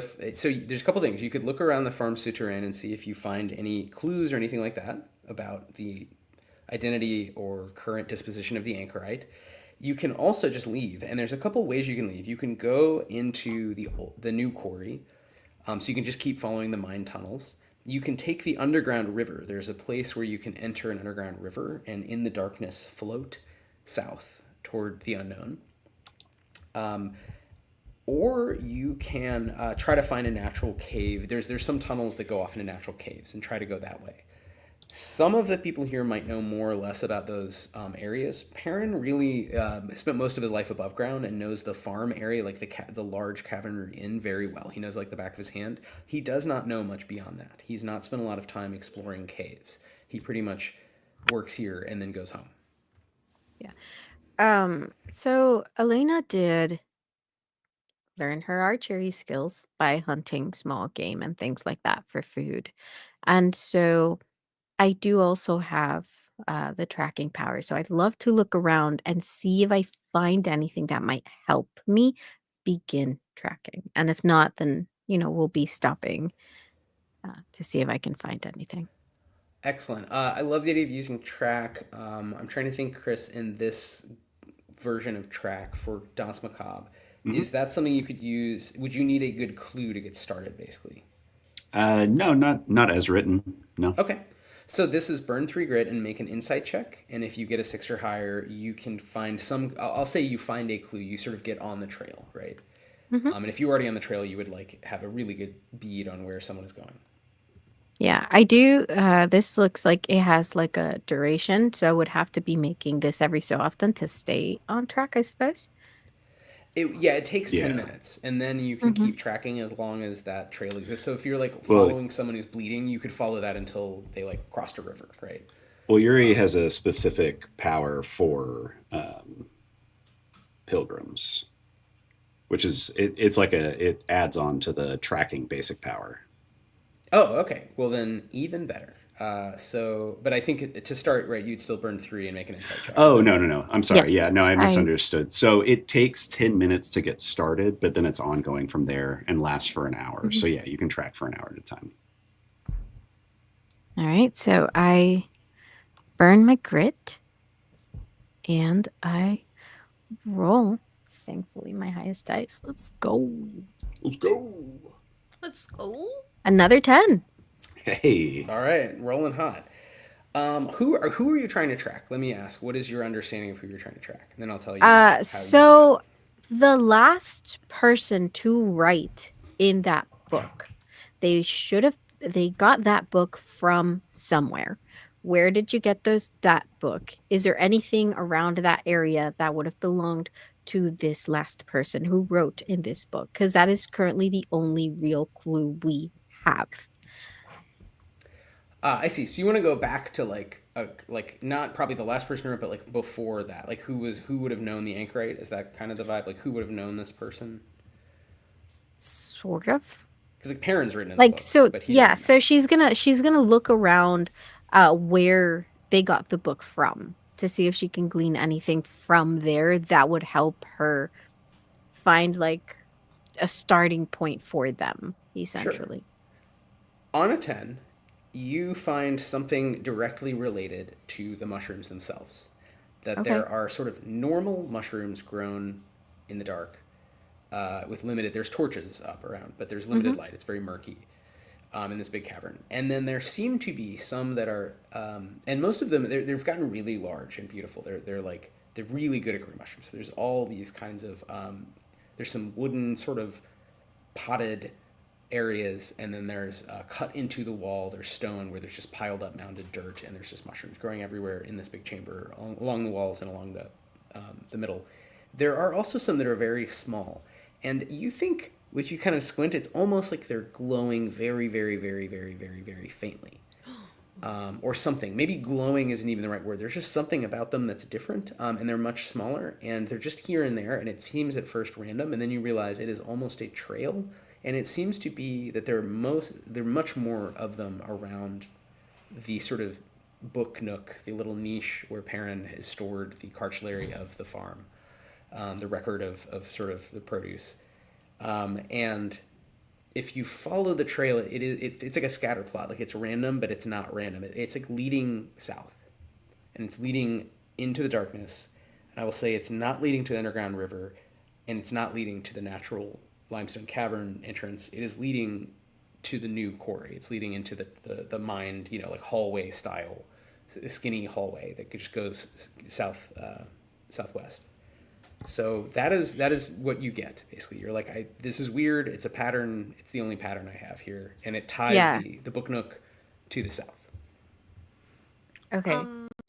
I imagine that we're going to be following this path then. I'm basically asking if I can, like, using my dark vision, just kind of have a look out, or like, I don't know if I would be rolling to like see if I notice anything specific, being the fact that I can see more details in the dark. Yeah. I mean, if it's pointed out to you by Elena, if you're working together, then I think So I think knowing you would have probably made it very obvious as soon as we came into the caves that like you can see pretty well in the dark. And so Yes. after looking around and noticing those mushrooms that seem to have like their own sort of glow to them, then realizing, oh, these sort of keep going sporadically, but it looks like they're leading somewhere. She would have brought you along and pointed at them and be like, do you see this? I'm assuming you can see this. Yeah. And then pointed out the next cluster so that you can also see that trail. We all right. So two of you can help track basically. If for some reason you're separated. Sure. Do you want to head south For some reason. toward the new quarry? Yeah, I think that makes the most sense to follow that trail. I think Raleen would also, like as someone who worked construction, as they're kind of like moving through these caves and quarries and everything, they're keeping an eye on the ceiling because they've been smashed by masonry falling not once but twice. So they're a little bit paranoid in here. But I think that he would kind of reach back and be like, yeah, if there were a new anchorage, it would have to be dug into the walls, and this is a constructed area. It would be easiest to dig in a new little nook to hide away and search for God or whatever. So I concur. Great. So two of you are looking down, and one of you is looking up. Yeah. And then there's Afi, presumably not like rooted to the ground or the ceiling. You make your way south into the newer quarries.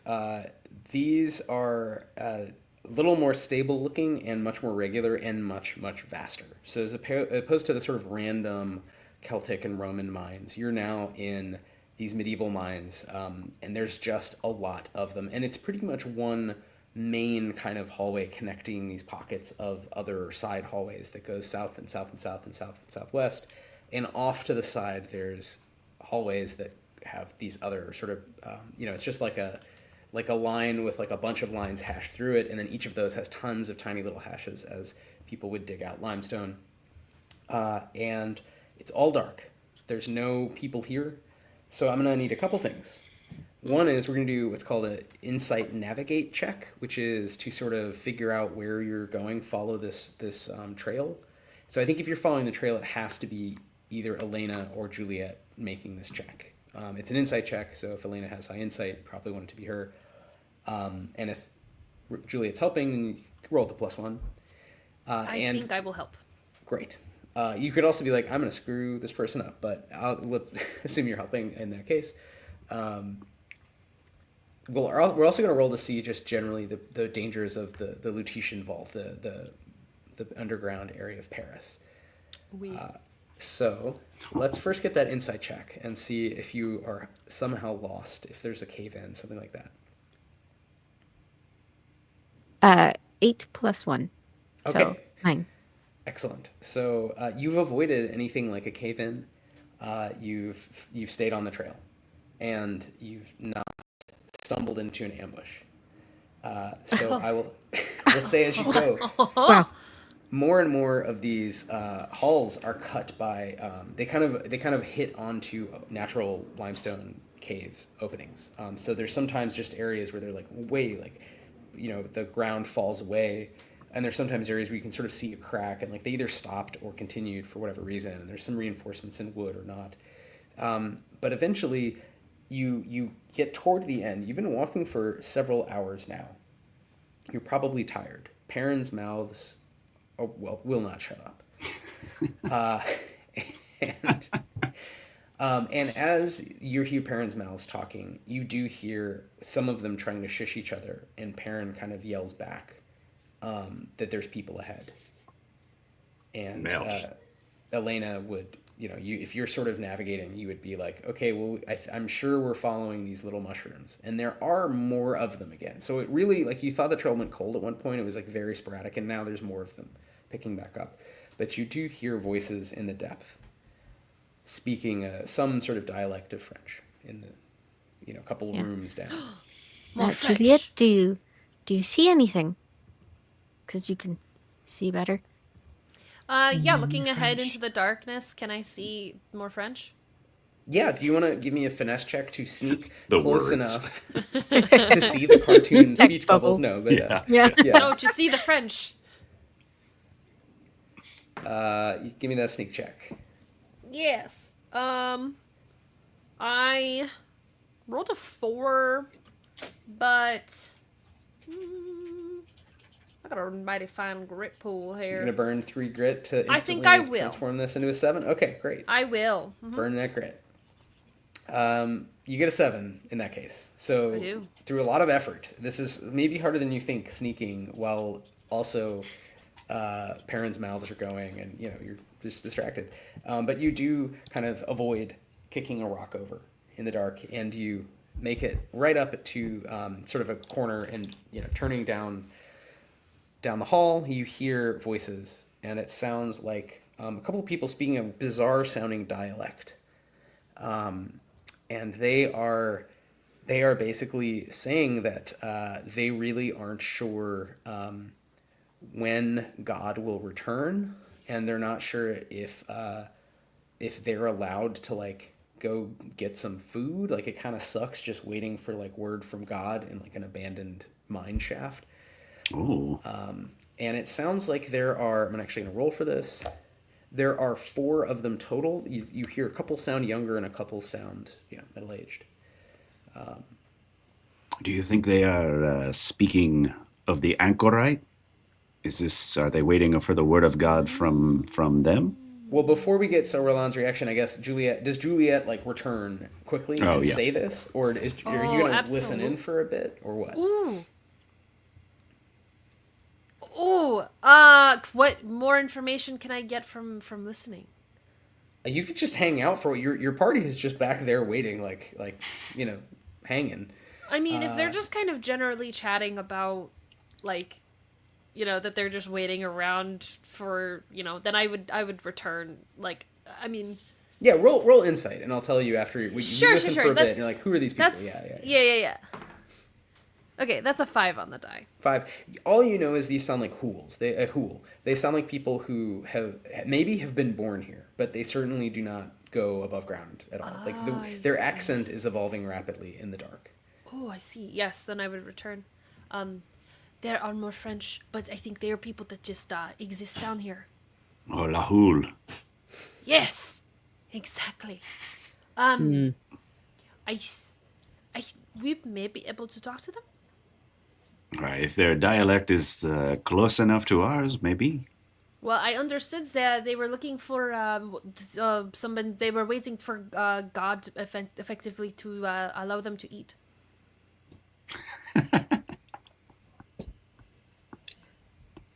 What do That's they awesome. teach you people here about God? That they are waiting for a higher being to let them eat? Well, see, I don't think it should be taken so literally, being as the fact that God has abandoned all of us, and there is none right now. So, um, I think they might be waiting for somebody to say they need to eat. So there is a person that they believe is their god. An imposter. Uh, well, it can't be an imposter if there was not one to begin with. But I guess you were true. does not that sound more dangerous than if this is a real person? I mean, I will say, with my special sport breath. I'm sorry, I've been laughing at this the whole time. We've been saying sporadic, and I really wanted to be like, oh, spores, like mushrooms. So I'm sorry, they really needed to cough that spore joke out of my throat. I'll continue. So one thing I can do with my spore breath, I've noticed that when I use it, it knocks people out. So maybe I can go talk to them, see if they will be friendly. And if they do not, then and then they all fall over. And then if it does not work, I can be like, help! That sounds like as good a plan as any. Excellent. Please, I support you very many percentage. I don't think I can say numbers to you and you would understand that. No. So I support you so much. I believe you can do this. That's a lot's coming from you. Very many percentage is so funny to me Yes. for some reason. It's very good. This many. I'm this Manny. All right, so we got the old tour and spore. You're gonna go say hi and then possibly do a sleep breath. Okay. Yeah. All right, cut Let's to go. what does it look like as Juliet approaches this camp of Ool? There are four. There's two younger. There's like a young boy and a young girl, and then two middle-aged guys, and they all have various. They look like survivalists, right? They look like people who live in the woods, except they live underground. So they have little pickaxes.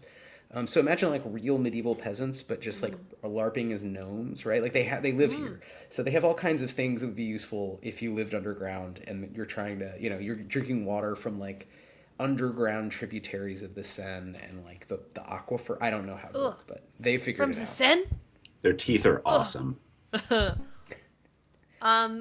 pale. I think the way it would look is like, they're kind of conversing, and Juliet would just peek her head around the corner. Bonjour. Oh, you still say bonjour up above? Bonjour. Yeah, they jump back. The two older ones pull out axes. And they say something strange, like in the name of God, who is so mighty and awesome and ripped. Who are you? Bonjour. Je m'appelle Juliette. We are traveling. We are looking for somebody down here. I mean me. No one else as a moment. Who might you be? Roll fervor if you're trying to get them to reveal more than you're going to have to reveal in this conversation. Okay.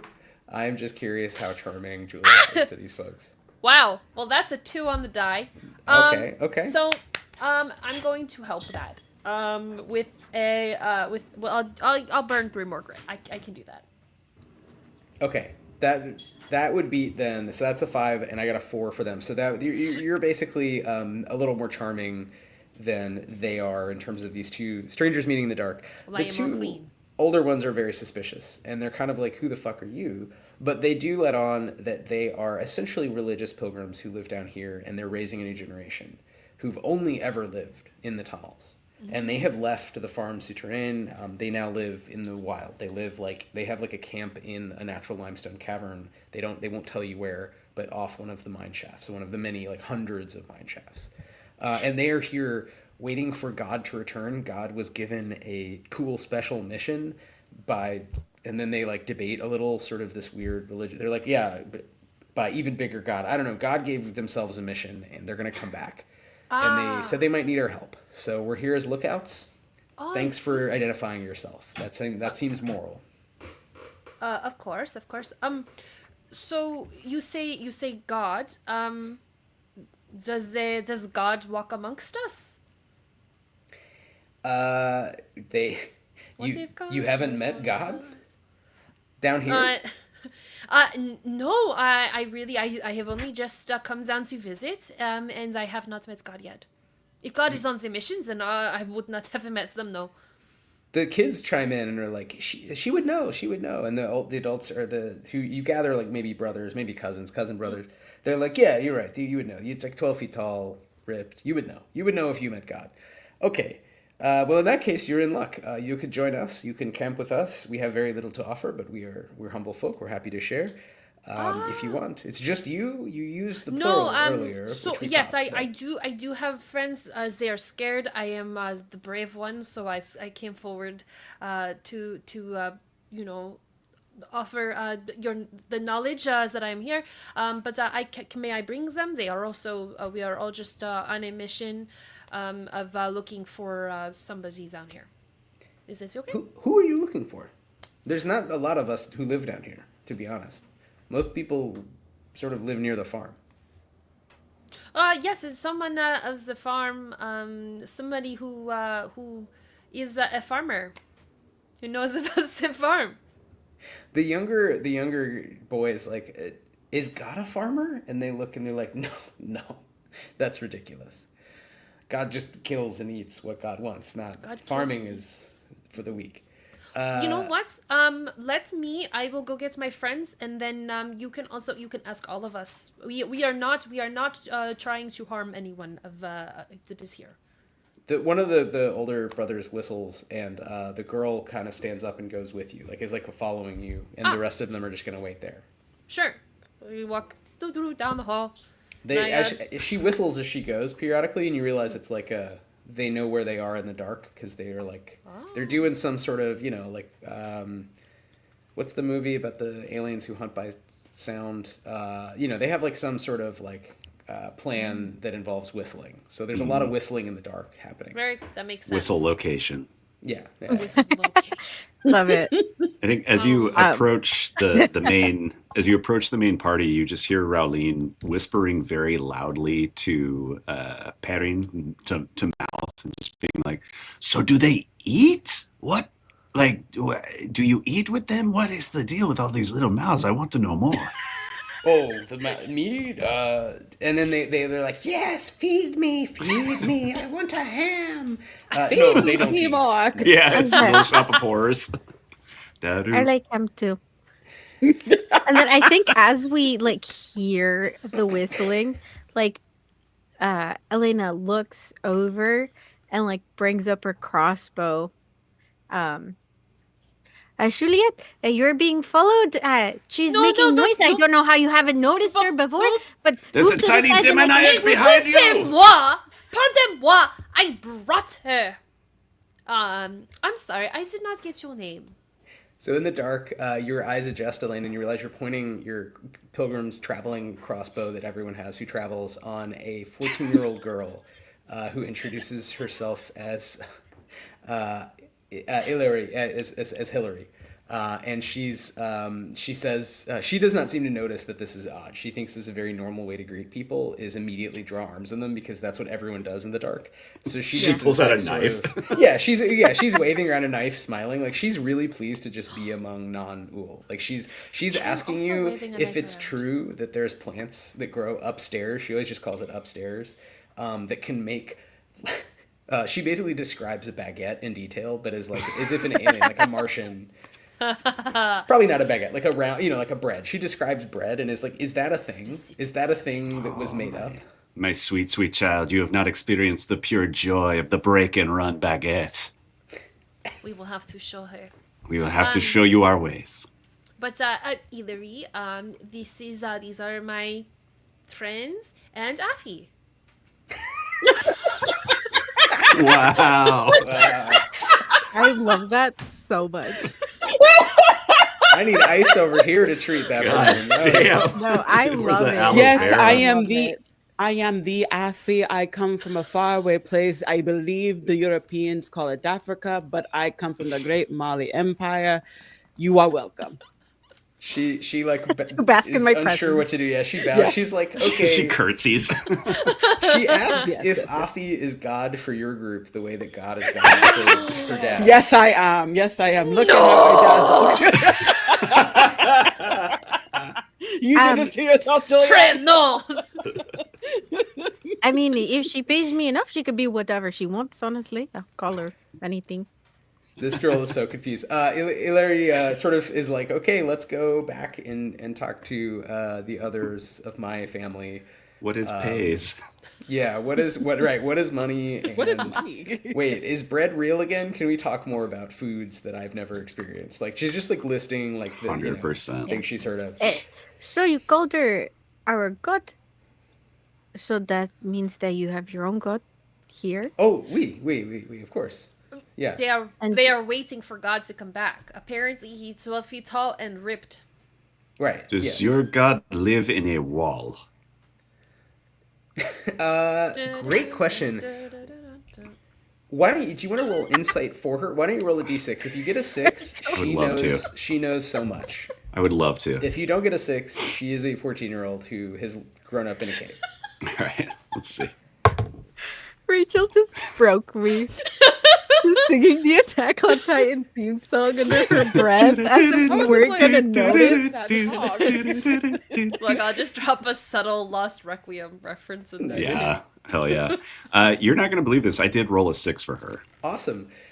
She describes a small chateau, a small castle Oh, in a limestone cavern that is not the one they live in. They live in the big one. She basically describes a very large natural limestone cavern underneath the mine shafts of the late Middle Ages, the Capetians. And off of that is a smaller but still pretty large cavern where someone has built a full-on chateau in the darkness. And that is where lives God. And God is surrounded by his family. I mean, they're called his family. And his family are like God. They are all very powerful and they do whatever God wants. And they no longer have to worry about death or fear or pain. And that one day they've promised the Ool that if the Ool sort of help them, then they too can join God's retinue. So there's sort of like 3 levels. There's like the Ool, there's this kind of apostle level, and then there's God. And they live in a castle, and she knows right where it is. She could take you there if you want, but like I think we're supposed to go to the camp with my family, but we could also go to like the big cavern because it's pretty cool. We play around. It's pretty big. There's actually some interesting stuff. is there a person living in a wall anywhere? I'll sing again, I swear. She describes in detail the society of different groups of people who live entirely underground, most of whom think her family is crazy, and she says we're being persecuted. Like she knows her family has told her that they are pilgrims who are being persecuted, who had to run away because of their beliefs. And that not everyone trusts God. Some people have turned away from God. They believe in an abstract sky god and not a real, ripped, unkillable, hulking, awesome, beautiful God who lives underground. I hate that you keep referring to him as ripped. I mean, translate back to Do they have the Middle concept of French, being yeah. What is ripped the back then? French That's the for- main thing I'm concerned about. Dude, God is yoked. French for ripped. not a historian of the Middle Ages, an anthropologist of food. So It's awesome. It's so good. And Small. so is small your child. god there? Oh, sorry. in What this was that? castle? Is the god there in this castle? So, normally, yes, but God often leaves to punish those who've been evil above and hunt. And basically, sometimes it sounds like God is so powerful that God gets to meet with the God of the French, who you realize she's talking about the king.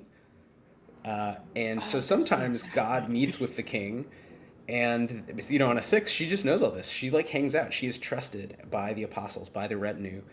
And so she's like, yeah, I don't know. I don't really know how it works because I've never met the French. I mean, I guess you're the first French I've met. So she's like, peace be upon you. She whatever, says her, ritual thing she always says. But she's like, I don't know how it works. You probably know more about your God than I do. But I think they connect. They, hang out. Small child. A question for you, a query, if you can understand that term. No idea what you just said. Okay, then a question. A question, is then. sure. when did when did God first appear to your family? Like, when did you first all start acknowledging the existence of this?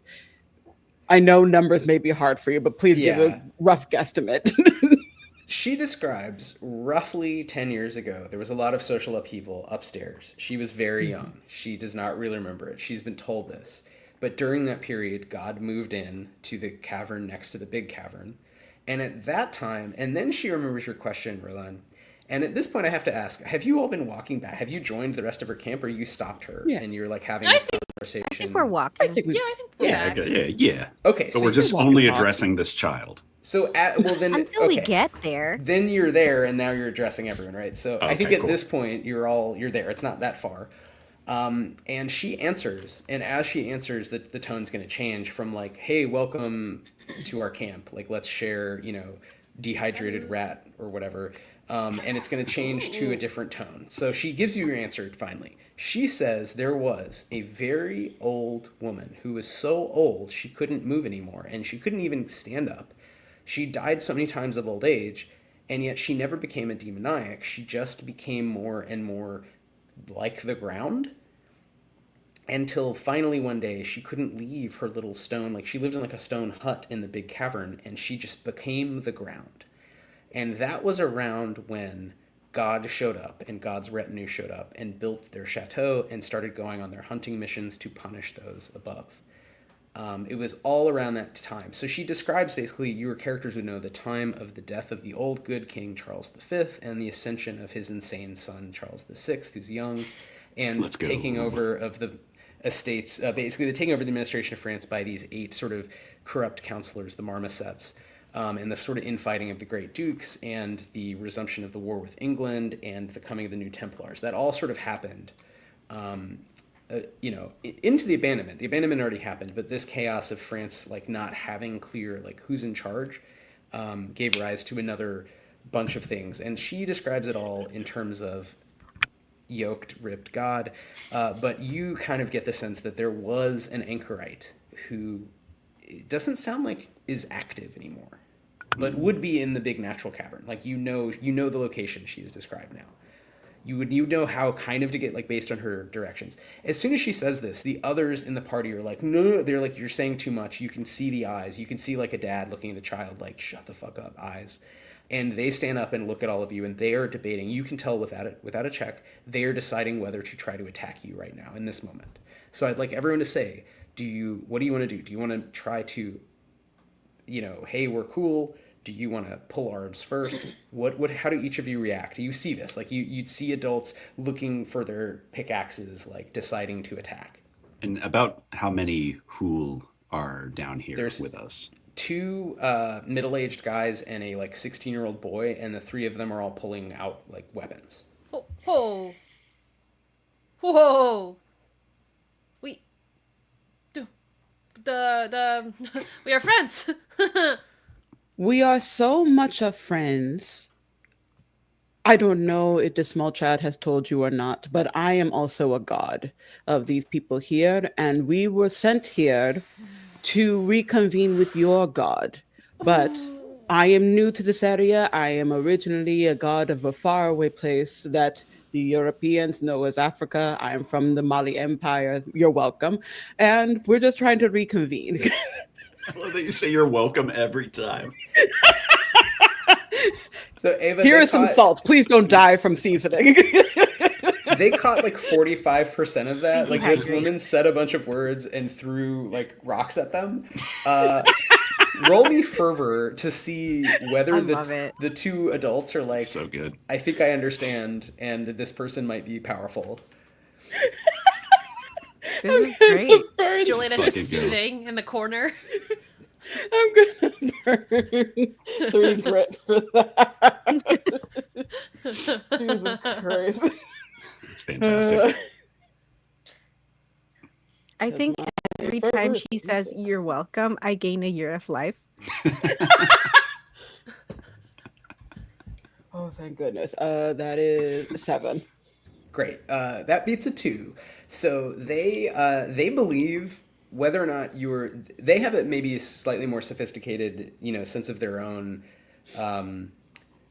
Christology, right? Their own sense of the divine, than the girl. But they definitely believe you are someone of great power. And they say, thank you, when you say you're welcome, like in reverse. And they take the salt. They're like, thank you. They like rub salt in their face, like maybe on their eyes, and they're like, ow. No, you put that on food. You put that on food. I know. We know what it is. We're not like dumb. We just live on. We have salt here. We have salt. We have lots of frogs. But this is nice salt. That is true. It is That's good stuff. very pure. They're like licking the salt off their fingers.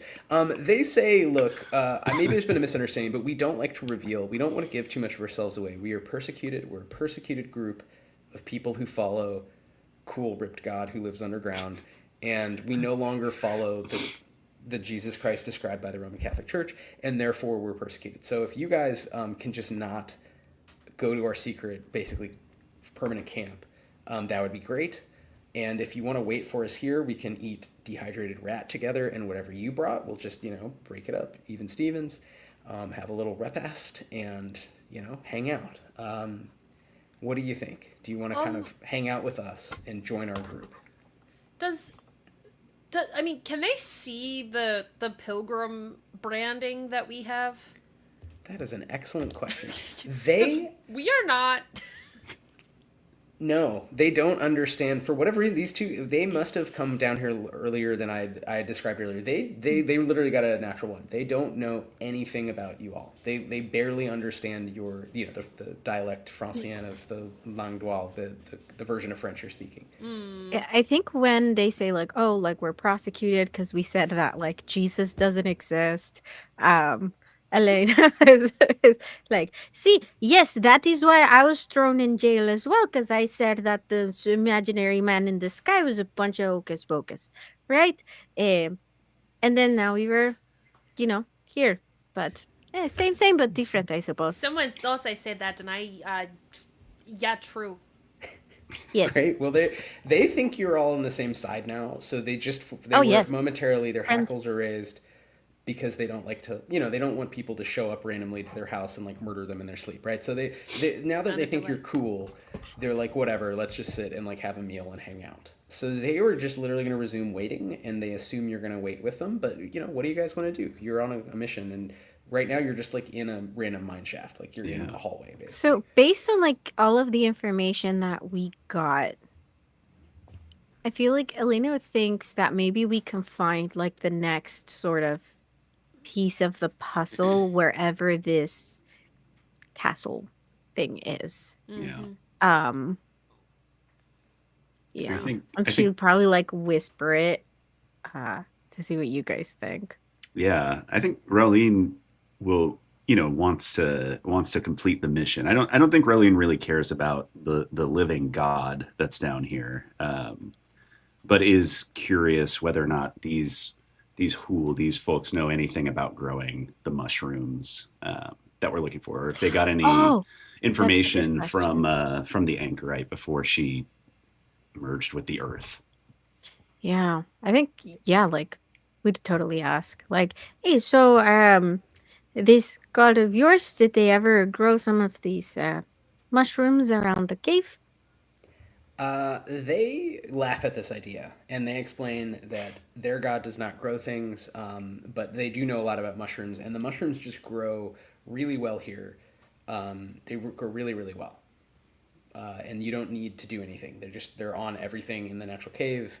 That one cave is just full of them. And they kind of grow. Okay. You again, with the tracking, you realize that there's like more and more as you go in a direction. And so they're just kind of everywhere. They're little and they're very kind of dense. They're very proteinaceous. They're like, I don't know. So, if he was not your god, have you seen a person that's like very obsessed with these mushrooms? Based on the conversation earlier with Roland, I mean, they kind of confirm what Hillary said, that there was a woman who was really into growing mushrooms, but she kind of lived But no one after that? No. Some people came and talked to her at the beginning, but this was like 10 years ago. Like, it was a while ago. Like, nobody's really... Okay. They've tried to not interact. They've tried to separate themselves, so they have tried to avoid people. And if people come, they usually hide. Alright, Other so- than, again, this one group of people they've befriended who they describe as God and apostles, but you're getting the sense might be just people, right? Yeah. Can So I we suppose wherever this lady is resting now, I think that is where we head. We should probably not stay, though. Get a move on before their god comes back in case he wants to, you know, attack us for our sins as well. Yes, So- agreed. Can we, Ilari, I'm going to reach into my little belt pouch and pull out one of my little packs of rations that has like a little bit of planchette bread in it. So like kind of hardtack, if you imagine, right? I'm going to give it to him and be like, you know, this mythical bread of which you salivate for and of which my cousin and I have stolen many times in great fun. Try this. Can we speak to the floor woman? The one of the guys stands up and sort of stops you and introduces. His name is Guillaume, and Guillaume takes the bread and is like, if you want to give my daughter like some upstairs bread as an act of kindness to share, then we will give you in return, a dehydrated rat leather. But in terms of where this is very close to where our camp is. We for many years interacted with this person who mostly ignored us, frankly. But this would be like we're becoming family, right? If you know where we live. So how do we know that we can trust you? I mean, beyond this bread. The bread is generous, but how do we build trust beyond food? I gave you really good salt. Is that not enough for you people? I guess you did And, both give us food. Would you? Yes, would and I you- have a crossbow, and I could have used it on you many times, and I did not. Oh, well, yeah, they just like raised their pickaxes. Yeah, We'll see, get- that's a mutual trust already. I also have this very cool axe and this slightly less cool axe. And if And you he would has like, not used them either. I have I'm not giving used them them. away. But if you would like, you can have this less cool axe. It's still very Wow. good. It's very useful. So generous. Wow, Look at him, so okay. generous. I think two things. When you give them the less cool axe, they are blown away. But they're mostly blown away because the cool axe that looks like it has the Middle French word for fuck carved into it. That was a random joke earlier, but now it is important lore. Yes. They're like, that is an axe of an apostle. You are an apostle of God. This is Putain. a sign. Putain. And they're like, don't say this word, kids, but also this is cool as fuck. You are an apostle of God. Cool as Putain, yeah. They'll just take you to their home. They're gonna show you their home. See, it is good that you made the joke, Juliet, that I am not your friend, but I'm actually a god. You are my apostles. See, as long as you feed me and pay me, I could not care less. You know what? You keep saying that, Elena. Hold on. She's gonna take a ring off and just like put it in your hands. Like as soon as we get out of here, you could sell that. It's like 75 Oh, silver. It's like she a bites year's it. worth. Yeah, she bites it. She's like, It's that good "Oh, gold." I know good gold when I see it. Oh, just Mali perfect. Empire just we swim in gold all the time. You can have it. Just Scrooge McDuck. I got that Yes. Mansa Yeah. money. Yes. So once again, I think we see this sort of Michel Gondry cutaway view of this lateral, you're going down, and then it sort of descends a bit, and you're down below this mine shaft. There's a natural tunnel down that's been stepped out a bit, terraced, and you reach the entrance. It's kind of it's almost like a cliffside looking down, and there's little steps carved of this huge cavern that's this sort of intestine-shaped cavern in the earth, carved out over millions of years by water that is no longer present. And the floor of it is covered in little mushrooms and basically lichen. And there are a couple torch settings on the wall, along the wall that you're walking down these little steps. And way down, you can kind of see in the dark, there's a little kind of almost dome shaped, like a little wall of stone, round, just rustic masonry, and then sort of capped with thatch that was brought down, and it's kind of rotting, and it's sort of a rotting apart dome. And they kind of gesture that this is where they live, right? This cavern. I think as we are walking, right? And Elena's just like biting down on the gold, like, oh, this is some good gold. And we're walking past all of the Yep. mushrooms. She'll lean over to Affy, like, so, you know a lot about the plants, right? Not. I was able to glean some things from the writings, but my specialty. No, just yes, the poisons. Are any of these mushrooms poisonous? Are any of these plants poisonous? Do you want to get down there and roll an insight? Do you want to keep going Take and a- then go inspect them up close? Take a bite and find Yeah, out. like as we're, I think it's like Julia, as please we're bite being this led plant. down. Yeah, as we're being led down, is like she's probably like, is that one poisonous? No, okay, is that one poisonous? And like as we're walking, We could probably ask the Hool this. Yeah. yeah, but she's right Okay. there next to me. Well, I'll leave it to you. Do you want to ask? Do you want to try to figure it out if you know something about this? You did read through recently this kind of Yeah. agricultural Let's lore. try it. Let's try it. Yeah, Let's see. and if they are, you found a new poison. And as you walk, Ooh. Illyri's sister Garneau reminds Guillaume that they do need to. They were positioned there by God. They're waiting for God to return, like in it today. And so Guillaume says, excuse me, my brother and I must return. The children will take you to whatever you want to see here, but we must return, as you understand, right? And they're going to leave. So if you need anything, you have to say it now, otherwise they fuck off. So let me know. Do you ask them? Do you want to roll insight? How do you want to handle this? I'll roll insight on the plants. Okay. Let's see here. That's an 8. Great.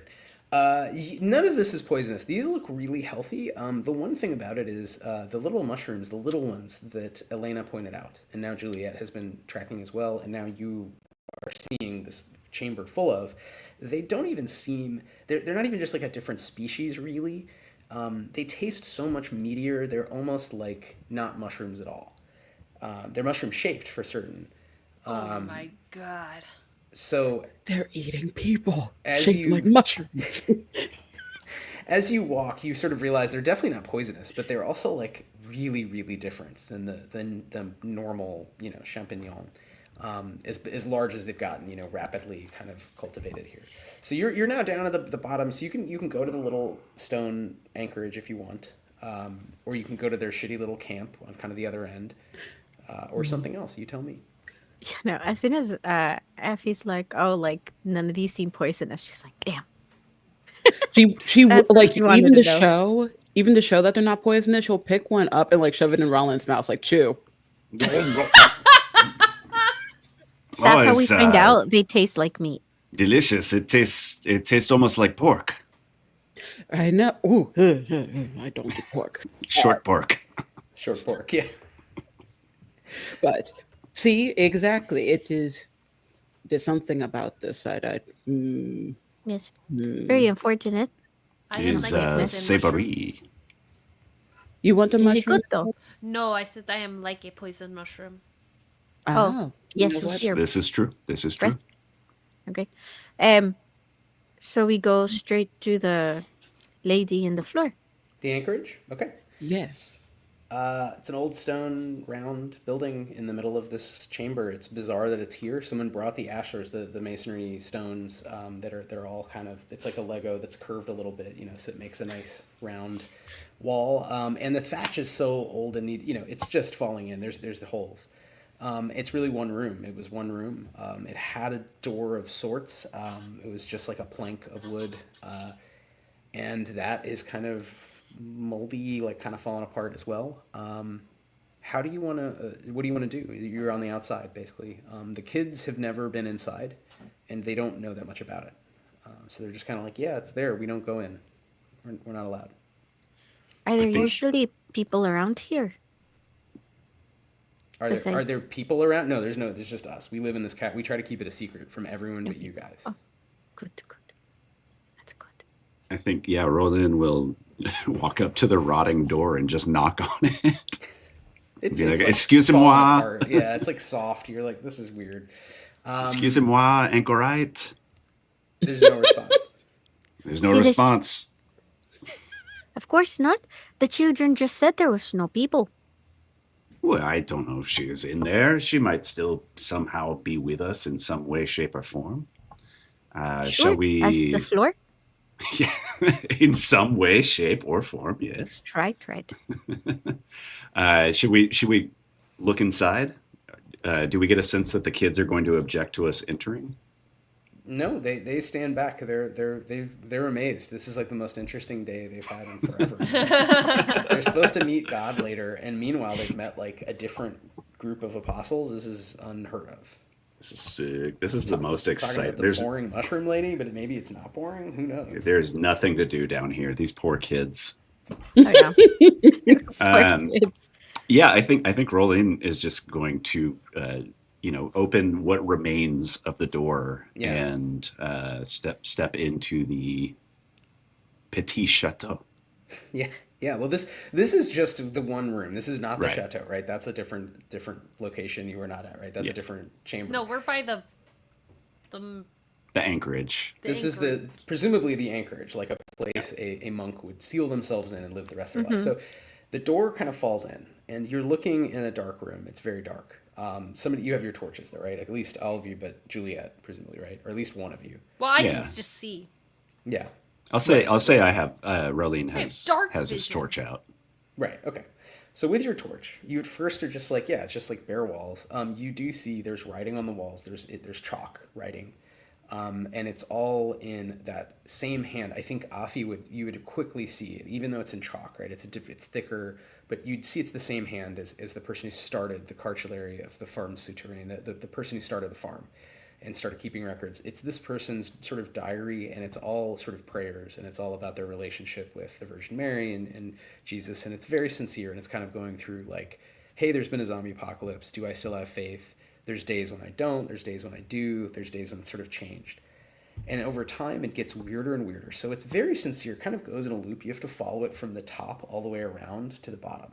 And the bottom is obscured by mushrooms. It's dense. There's this fairy ring of mushrooms, and they are brown. They're brown and red, and they're much taller inside. And you see as you're reading, I think probably Afi, I'm guessing, is reading, and the rest of you are not. We can't read. So the I cannot read. I think the horror dawns on Afi last, and the rest of you first. That on the floor in the middle of the room is just the barest sketch, the two little nostrils and two little eye holes and a little mouth hole of a human face, kind of melted gray brown, just goopy nothing on the in the mud of the floor, on the sort of bare stone. It should just be like bare stone here, but instead it's all covered in sort of like mycelium on a substrate, and you realize the substrate is a person's body. Would I ate a person? would You made me eat a person? Afi be reading this, like narrating it out loud as they go, or do you read it first and then paraphrase to us? Oh yeah, no, we're making this like a lore thing. We're setting the scene. Great. We're reading this Okay. out loud. Love So it. Ava, the gist is that this person's whole thing was praying so hard that they would be able to control their own death and be of use. Like they didn't want to die and just become a zombie, right? They wanted to have or just die and be allowed to be entered the kingdom of heaven without having done something. They wanted to give back, to stay and give back, and they believed in the end they could control their maleficia and get the same maleficium over and over again, not like one or two times, but like 100 times in a row. So instead of she could grow mushrooms on her skin, she just became a field, an ecosystem in the darkness. Or she at least believed that very sincerely that was happening. And by the end, the handwriting is just insane scribbles. It's just loop-de-loops at the end that aren't letters. It's just like the letter E in French over and over again. By the holy word of the Prophet Muhammad, what is? Oh my God! Is one of the mushrooms like holding a quill? It's like kind of vaguely shaped Maybe like a there's hand like with a piece of chalk. Yeah, in a mushroom at the end. Yeah. God damn it. You hear the kids scream behind you. We should probably not Putain. have brought the children in here. It's too late. I mean, they're They like saw the thing. Yeah, Oh, well, they 50 heard feet the away thing. from you, and they're screaming. outside. behind you. Yeah, they're not in. Yeah. They're not in the anchor. Oh, okay. We Oh, look so out- there's something else. Oh shit, the look, children. I look outside. The kids are pointing up at the steps. You came so maybe 100 feet back in the dark and up the steps. There are 3 huge, ripped, somewhat skeletal guys in like furs, like Viking helmets, big axes, holding the heads, the decapitated heads of Guillemine and Ferrand, the brothers.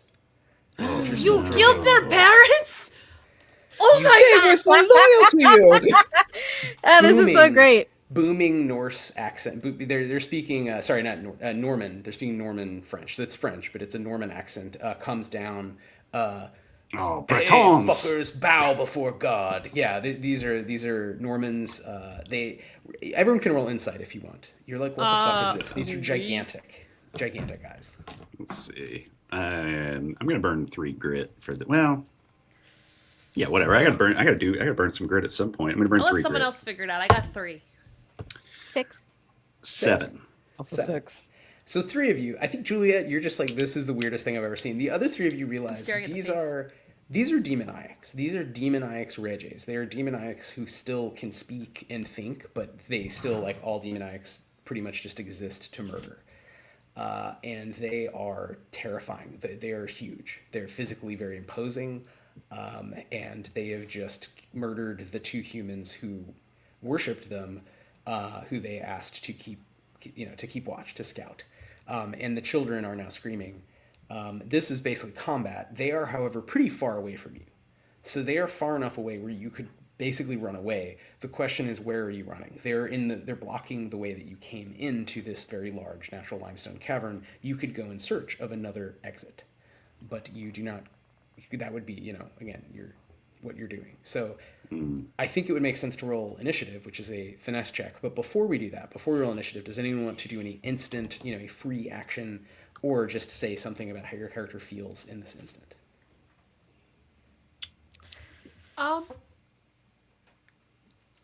Does a class ability count as an action? It depends if it's a free, if the time says free in parentheses, or if it is a standard action. It says standard. Then you gotta wait and do it on your initiative. But it's What is it? firebrand. You can tell us what Shucks. you're gonna do, Rachel. What do you want to do? But it's firebrand. It's spurring my allies onward with a short speed. Well, I think short speech would definitely take, more than a split second. So What about an impassioned cry? one syllable. Let her have Or an an impassioned encouraging cry. phrase? That Okay, rules. Rachel, I'll let Juliet do this. If you can say what is the one syllable she says that somehow convinces her, bolsters everyone's spirits and gives them One mental syllable? fortitude. One syllable. Can I have 2 syllables? A word. Give her single 2 word. syllables. Oh my god. I don't know if you can beat this though from Vex. No, I don't know. That's what I was gonna say. Baguette. But again, it's That would- exactly 2 syllables. That would work Yeah. on Great. that would work on Raleigh for sure. Okay. Hex, how dare Um, you? I do have a free action that I would like to take. It Okay. just gives everyone advantage. We'll let Juliet succeed because the crowd, because of the viewers, because Vex demanded it. So Oh, you scream pug! Baguette. So mechanically, Baguette! we'll just go in order. So we'll do yours and then Chris's and then you're in Ava. So Rachel, what is the effect of using this power? Yes, I will also burn the 6 grit for it. Each ally within close range, up to 20 feet, makes their next check with advantage. Whee! Great. So Let's go. everyone makes you make your next check The with advantage. croissant! Chris, what is Roland's free action? Roll on seeing these ripped Norman, Ralin, seeing these ripped Norman and instantly recognizing that these are demoniacs and that they're up to no good. He is going to dig in deep, burn 3 grit, and activate one of his Maleficia, fleet-footed. So for this turn, my movement distance becomes far range, 100 feet. So basically, he's just going to, charge Oh, great. Okay. So you At use the them free or action away? at to them. get fast. Yeah. You're like grasshopper leg. Great. Yuri, what does Elena do? And this is again before we roll initiative. So either free action or just yelling something. So Elena's sort of first instinct is to look at the others like, are we running? Are we fighting? And seeing seeing him just begin to like, move towards them. She's like, all right. She brings up her crossbow, gets ready to shoot. Nice. Awesome. Takes aim. Ava, what does Afi do in this split second? I think as she's just looking around, she just has like These the idiots. very weary sigh of like, see, this would not happen back home. At least under Islam, none of this would have happened. It's these damn Christians. I love it. Actually, Elena would say something, because the children were closest to the door, and so, because you would have had to run past the children. She Mhm. brings her crossbow up and yells at the kids. Children, get inside.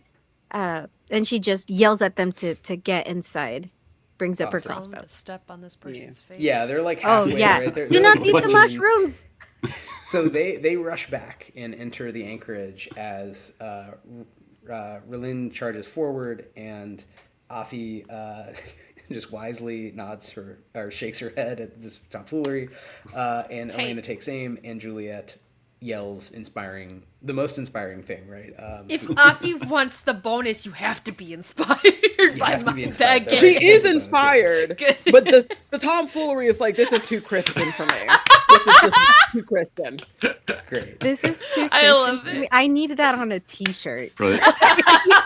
The reason You're- why she's never like dissuaded like Juliet and Elena for like the religion talk is like, yeah, I practice a different form of this god tomfoolery, so Yeah. it's not for me to really talk about.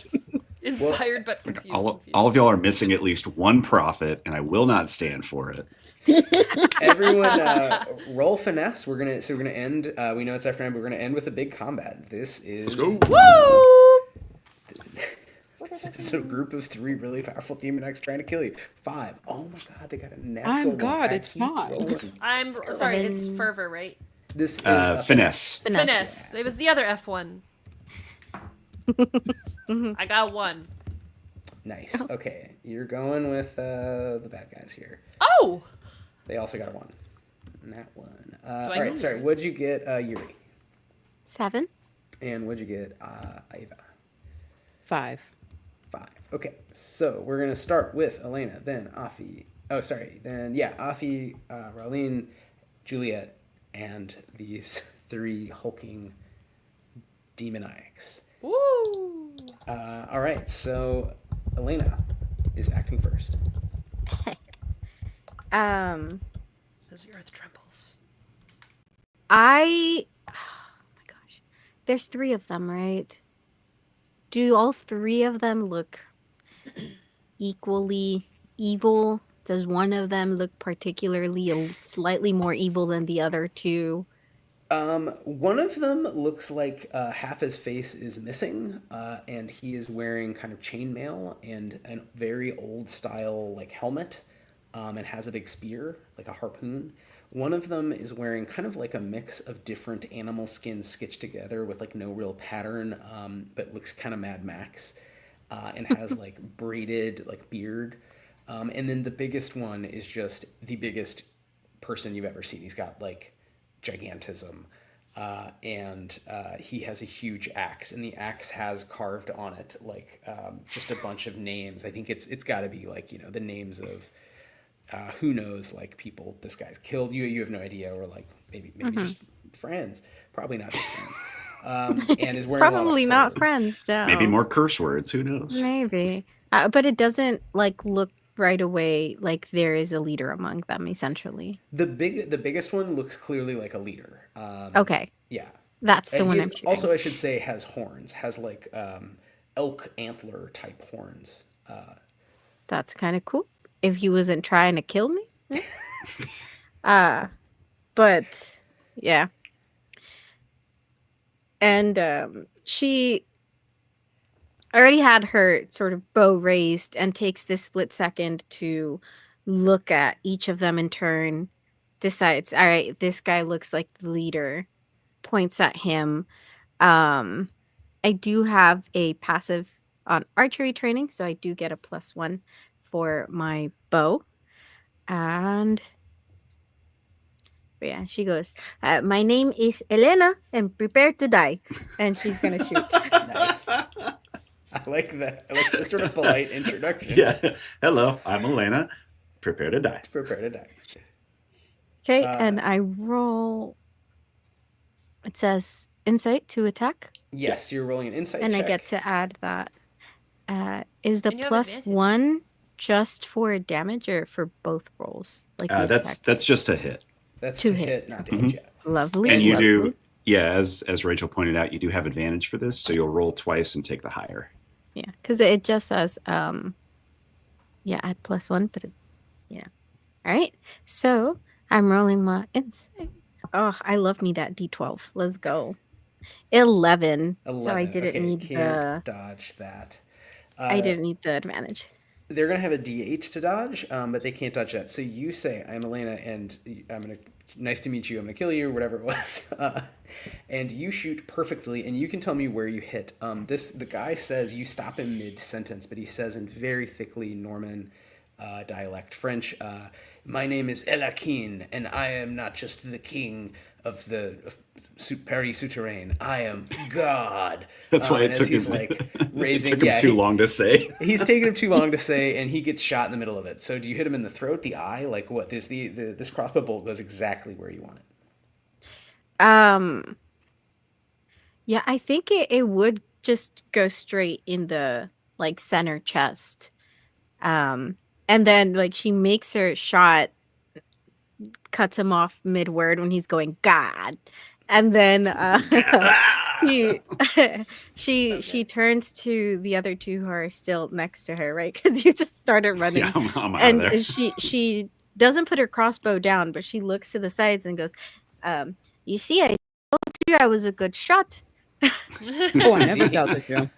Let me know damage. So this is going to be, I'm going to running this as a mob. So Lemani Elakin is basically, for viewers at home, this is the French folkloric equivalent of the Wild Hunt. They believe there was an undead Viking king named Elakin who would occasionally just murder people and had a bunch of dudes with him. His house, or maison, the modern way, they'd say mani way back in the day.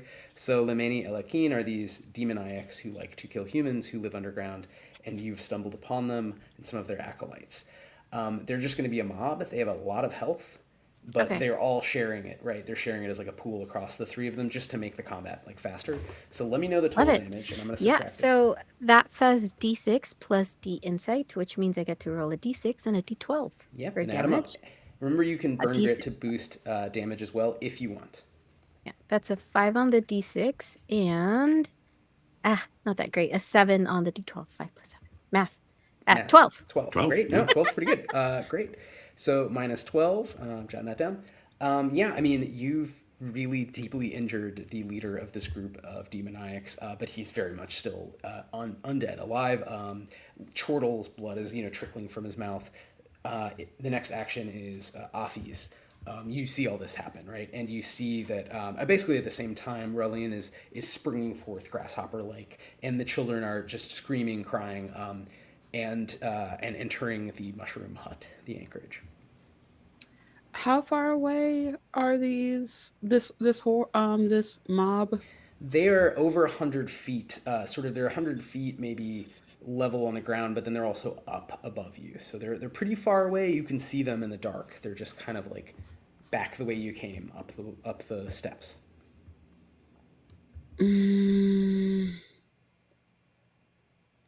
I don't have any long range things, so I think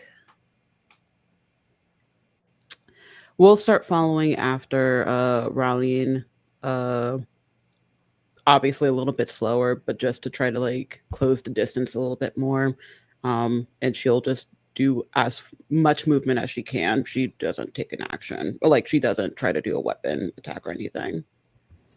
Sure. So do you want to close with them? You want to run straight at them? Yeah, let's do that. Cool.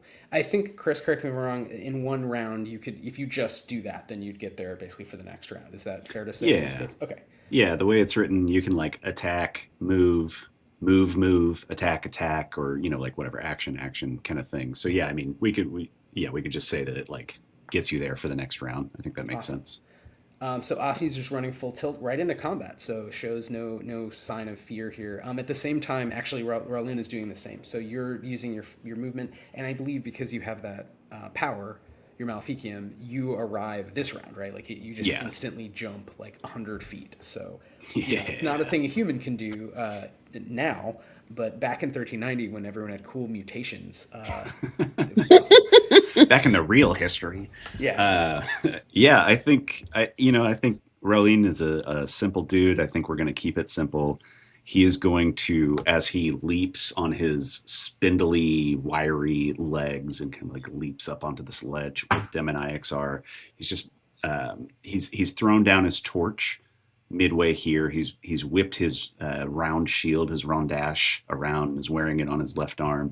He leaps into the air, brandishing his cool as fuck axe. And as he's like midair, just screams, Pluton! And then is going to try to bring the axe down kind of overhead on top of we'll just say the biggest guy, the biggest target. Yeah. Why complicate it? So yeah, I will. I have a D10 for my vitality, which is what you roll for axes and bludgeoning weapons. I'm going to keep burning grit, just because I don't have any powers that use grit. So I'm gonna burn 3. So I'm down to 5 grit now. Rolled a 9, so 14 total. 14 to hit is again not something that they can dodge. So you definitely hit with your cool axe as you come down with one hand overhead. Sweet. Okay, cool. So then we'll do D6 plus D10 for my vitality. 10 damage coming through. Nice. I think you hit, shoulder, center mass. Blood again spurts out, but sort of sluggishly. Again, this is like someone who's died many, many times, like at least a dozen times, and is now inhuman. I mean, they exist to kill. And you are locked eyes. You can smell the rot, and you can see everything they have is very finely made to look old and different. They're almost like LARPing, right? They are like play acting as like Vikings, but they are not actually that old, right? They couldn't possibly, like, the abandonment happened 30 years ago, so they're not from the 800s, 900s, whenever the Vikings came and burned Paris down, right? So like they're kind of play acting in the way that some, like, it's like a metal band, right? They're like the Metalocalypse guys, but like actual like zombie serial killers, and they smell horribly. Like they just smell like dead flesh and blood. And you were locking eyes. You can also see, in addition to the huge antlers, that this person has many other Maleficia. They have lots of little eyes. They have like little simple eyes, like a spider, kind of lining their cheeks in like a weird pattern. You can see sort of what look like gills down their neck. And this, he just has like so many small adjustments, in addition to being over 8 feet tall. Maybe not 12 feet tall as described, but like well over 8 feet tall. That this is clearly a demoniac. Mm-hmm. I think Raulin is going to close the round by saying, "You are stinky fakers." He's definitely doing a villain monologue that will keep getting cut off as he gets attacked. Let me finish. Rachel, it's Juliet's turn. Yeah. I think I'm also going to take my move. I have a quarterstaff as my main weapon that I will brandish, and then run forward to close eventually.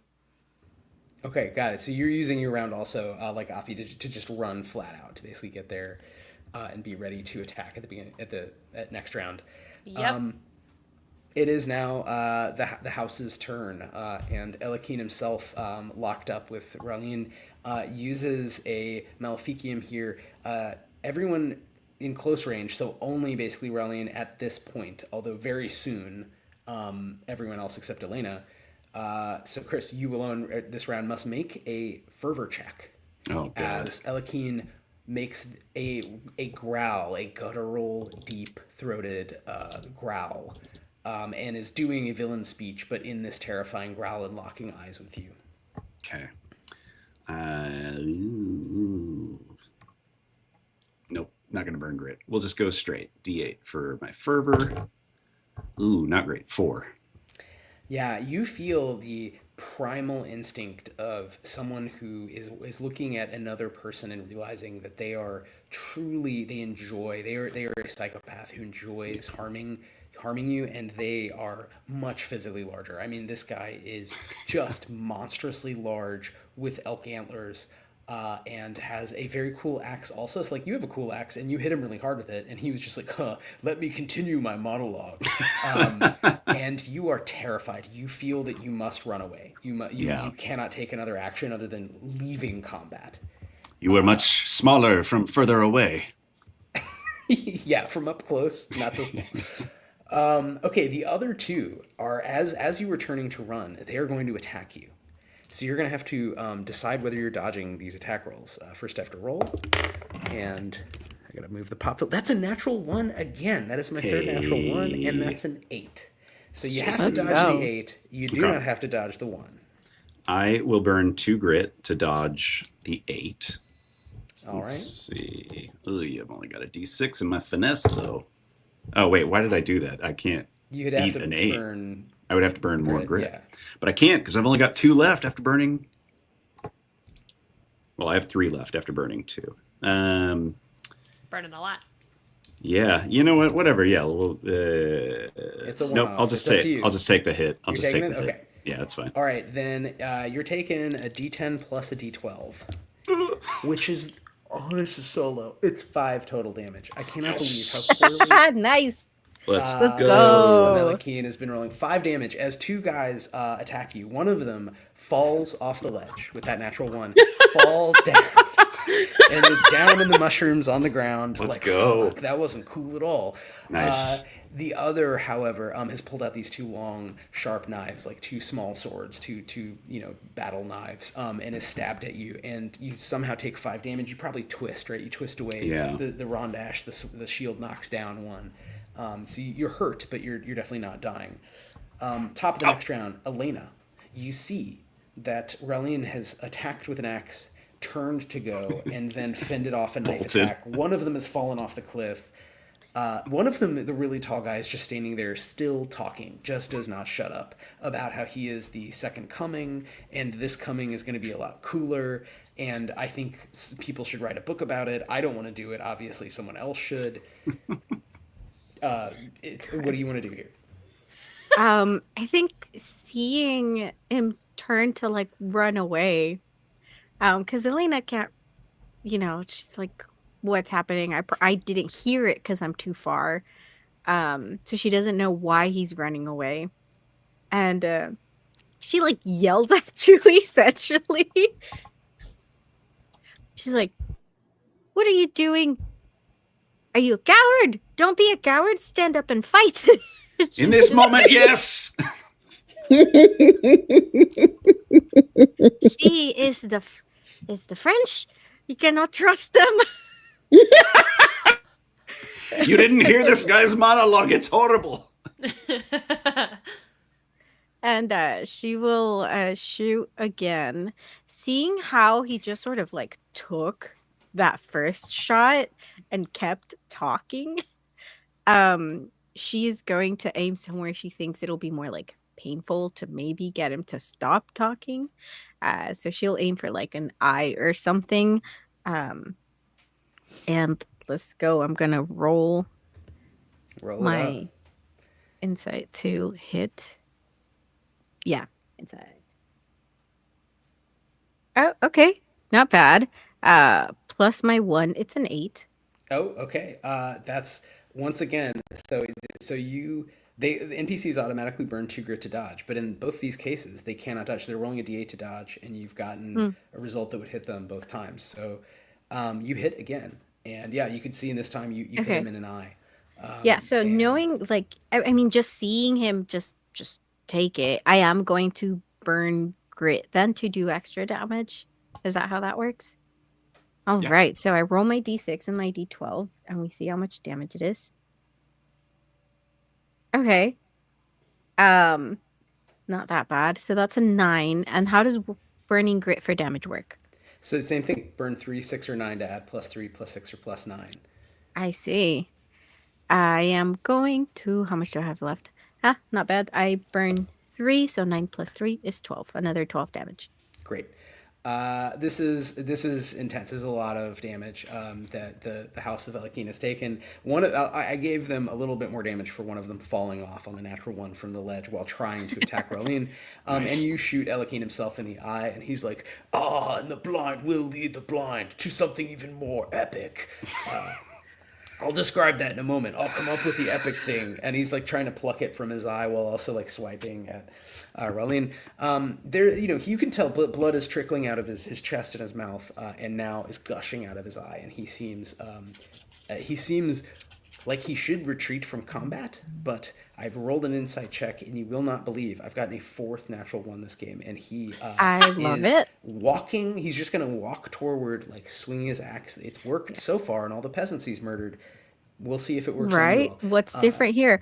I think like as he's pulling the arrow out and not shutting up, Elaine is going to like yell at him.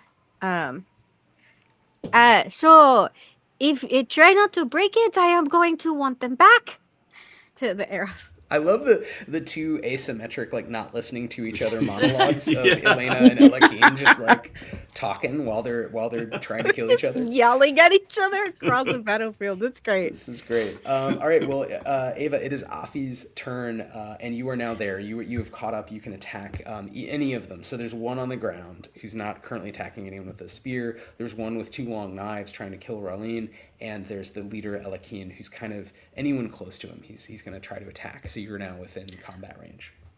Okay. There are 2 things I kind of want to do. One of them towards Elakine, I want to do like essentially like a pocket sand maneuver, but it's with salt. Pocket and either salt. get him in the eye or get him in the eyes or in the mouth to get him to shut the fuck up. Salt in the wound. Oh my god, I Essentially. love it. That's Throw it awesome. in his bleeding eye. Yes. I don't know. Can I at least do that first? And then there's actually like an actual like play mechanic in my character sheet I want to do. Pocket salt. What is the second thing you want to do? Because that would there's a couple ways you can handle this. If you're making a real attack, that would be a standard action. But what is the second part? Because maybe they'll fit together. Let's see. My Maleficia is the maddening scream. I want to do that on Elakine and the other one that's attacking my boy.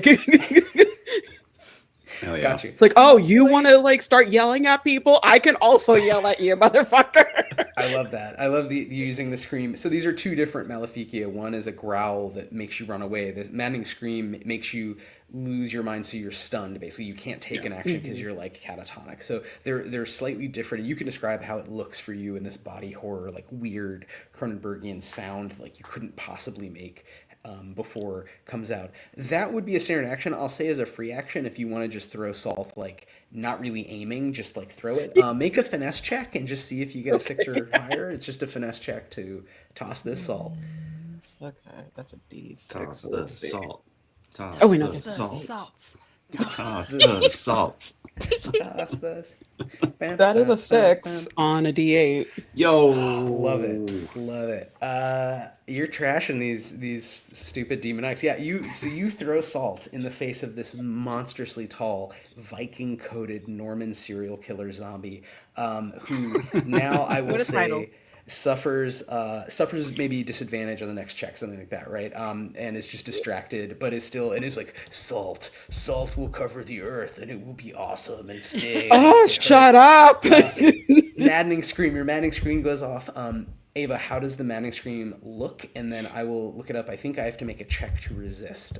Is that right? Yes. Yeah, I have to make a finesse check? I have to make a finesse check. Okay, so I'm going to roll a d8, and I need a 6 or better, or else he is stunned. For her maddening scream, it is a moment where like her eyes completely go like full black, Ooh. and she's a talker, but she doesn't talk too much. And the way that it like happens with her is that her jaw elongates and go like grows more like wider, and like there's rows of teeth that looks like there's more inhumane features to her. And then it's just a scream that sounds like very extremely loud tribal drums of just like that deep bass just booming forward. Very cool. That's awesome. I rolled for the three of them separately, so treating them as a mob in terms of their health, but grit, but treating them as separate entities in terms of their actions. He did get a natural 8, so he resisted. The other two failed, however. So takes the scream and is like, "That is the correct way to worship the god of salt, the god of blood." But the other two are catatonic. They've fallen over. So the guy who is knifing Raleen is just like on his back, like fetal position. So you are standing there with your, the Edvard Munch, like elongated, just like jaw down, just noises coming, stream of sound. The whole cavern is sort of shaking. You, meanwhile, hear Elena, the two kids behind you, scream as they swear the ground is whispering. They hear the catechism. They hear the upstairs church catechism being whispered by the ground itself. It is Chris, your initiative here. Well, I think I'm still just running away. I think. True. By the rules, yeah. Anything you want to add to that as we run? And I'm sorry we've gone a little over. We're almost, I think, done with this combat here, but. No, I think just as Raleen is still booking it away, he hasn't seen the other two kind of go catatonic from the scream. Maybe he notices Afi, dislocate her jaw and all that stuff, and like covers his ears as he's running, and then like looking up to see if any masonry is going to fall on him, of course, as he still is just like booking it back to the anchorage, basically. Got it. You're at the end of the round. You'll join these kids, listening to the ground speak. Hey kids, what's up? Summon the thoughts of the Virgin Mary. Juliet. I want to do one thing. And I want to breathe spores on these people. Let's go. So I just want to stun the last one, if that is all that I have. So burning 3 grit, I will breathe on them, and they just have to make a vitality check. Great. Of 5. So this is a D12 for Elakeen. I'm sure it is. I don't care. There's one thing I wanted to do this entire game, and if it results in nothing, then I will have tried. I will say, you are in a field of a novel ecosystem, which is full of spores, generated by this woman who spent 30 years becoming spore as an Anchorite. Do you want to burn 3 grit, and I will give you advantage? I'll make him roll twice and take the lower results. I'll give him disadvantage on this. I haven't used my own firebrand advantage. Can that be used as a disadvantage on this roll in general? Sure. Yeah. So don't even. I'll take an additional 3 grit to make it a double disadvantage. Double dis. All right, I'm gonna roll. I do have enough grit. I will burn all of it. 3d12 and take the lowest of these d12s. Woo! Do we escape? That is a 10 and a 7, and that's a 2. What? So if you burn that 3 grit, and so Rachel, what does it look like when Juliet uses soporific breath and puts this zombie lord, who is really insanely powerful, just to sleep, just ever so briefly, just falls over asleep?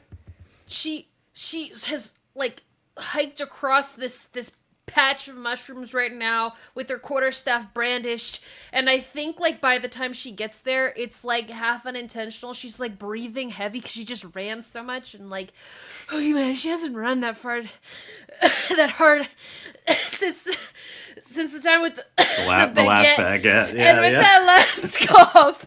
out comes all of the spores from the like pocket of spores in the back of her throat from the maleficia that came from the death that Affy bestowed upon her for the price of a goat. Pick it up with your uncle. Pick it up with your uncle. As the spores unleash onto the face of this demoniac, putting him to sleep and having him join the other two, where we can all just beat on him and be free. Well, I think several things happen at once after this. All these demoniacs currently are down, right? 2 of them are catatonic due to Afi's terrifying, maddening scream. Elakeen himself is just kneeled over asleep, like kind of like sitting up, like Zazen style, like completely out. And even in his sleep, you can hear the insane narcissistic muttering of himself as this second sort of dark Jesus figure. Raleen has run back in with the children. You were listening to the ground swell louder and louder, praying.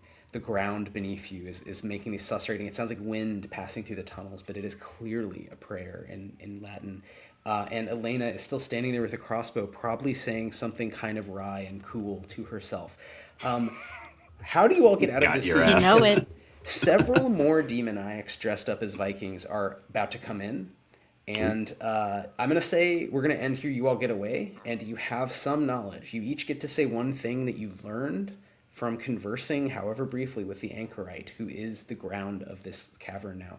But maybe if we could each go around, what does it look like? Maybe 2 things, kind of Benny Hill theme song or end of a horror movie, cool driving techno. You do your pick as you get away. And then what is one useful thing that you would report back if you want? And then we'll sort of wrap up that way, right? So sort of like in the moment and then afterward, if that makes sense. So maybe we can, does anyone want to go first, or do you want me to call? Oh. I'll go first. I have a very, very dumb thing. So I think for Afi, because it was discovered near the end that she is a Muslim follower of God, that she would look at what happened to this woman and just like, hey, let me just whisper some Islamic teachings to you. Maybe that will help you on your path. And it's like, you just need a different perspective of God, like pivot that way. And she will report back to that professor, y'all suck. Please take care of your own shit. Our findings are, you suck. The Christians, y'all are weird. I'm going back home. I'm taking some of these folks with me. Got it. So I feel like that's a good opening. So when we see the final scene, it's like Afi's just telling the truth. Like, this is what went down. It's like this noir, like, we didn't get the thing you wanted because that wasn't an option, and you're an idiot. But it's like, you're not lying, right? You're just like, look, this is what happened. And I think that's actually really interesting in the moment of leaning in, and even as she's like praying, you're just like, you start counter praying, or kind of, it's like a counter harmony, like it's like a different rhythm of prayer. And it's something she would have known. These professors were translating the Talmud and the Quran as early as possible. And these were some of the more liberal-minded folks who would have been here just at the end of the close of sort of the early University era before the Scholastic era. So I think this strange person you're speaking to, this nameless Anchorite who is now the ground, actually sort of appreciates in a strange way receiving new wisdom. It's been a while. She hasn't talked to anyone in decades. Someone else. I'll say, Raulene, I think, is going to, as they escape from the cave after hearing some ground wisdom, and apologizing for eating a piece of her, like very vehemently, just like, I'm so sorry. I didn't know that was you. You are delicious, but I will not eat you anymore. Yeah. It was the gold one's fault. But yeah, I think he's going to grab the 2 children and then, book it out of the cave. And once we get back to the professor, he's going to say, the only thing that I learned is that a substrate of straw and sawdust will see your mushrooms grow. Great. So just checking in on the basics. Yeah, you very went basics. To the farm and we're like, great. I went to class one time. Now I'm an expert. Exactly. Love it. Excellent. I think as we are making our escape, right? You grab the kids.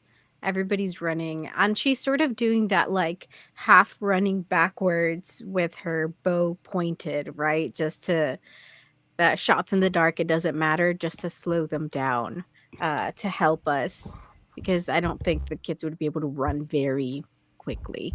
Short legs, short legs. I would know. Um, and so yeah, she does that on the way out the entire time. So she would have been closer to the back. And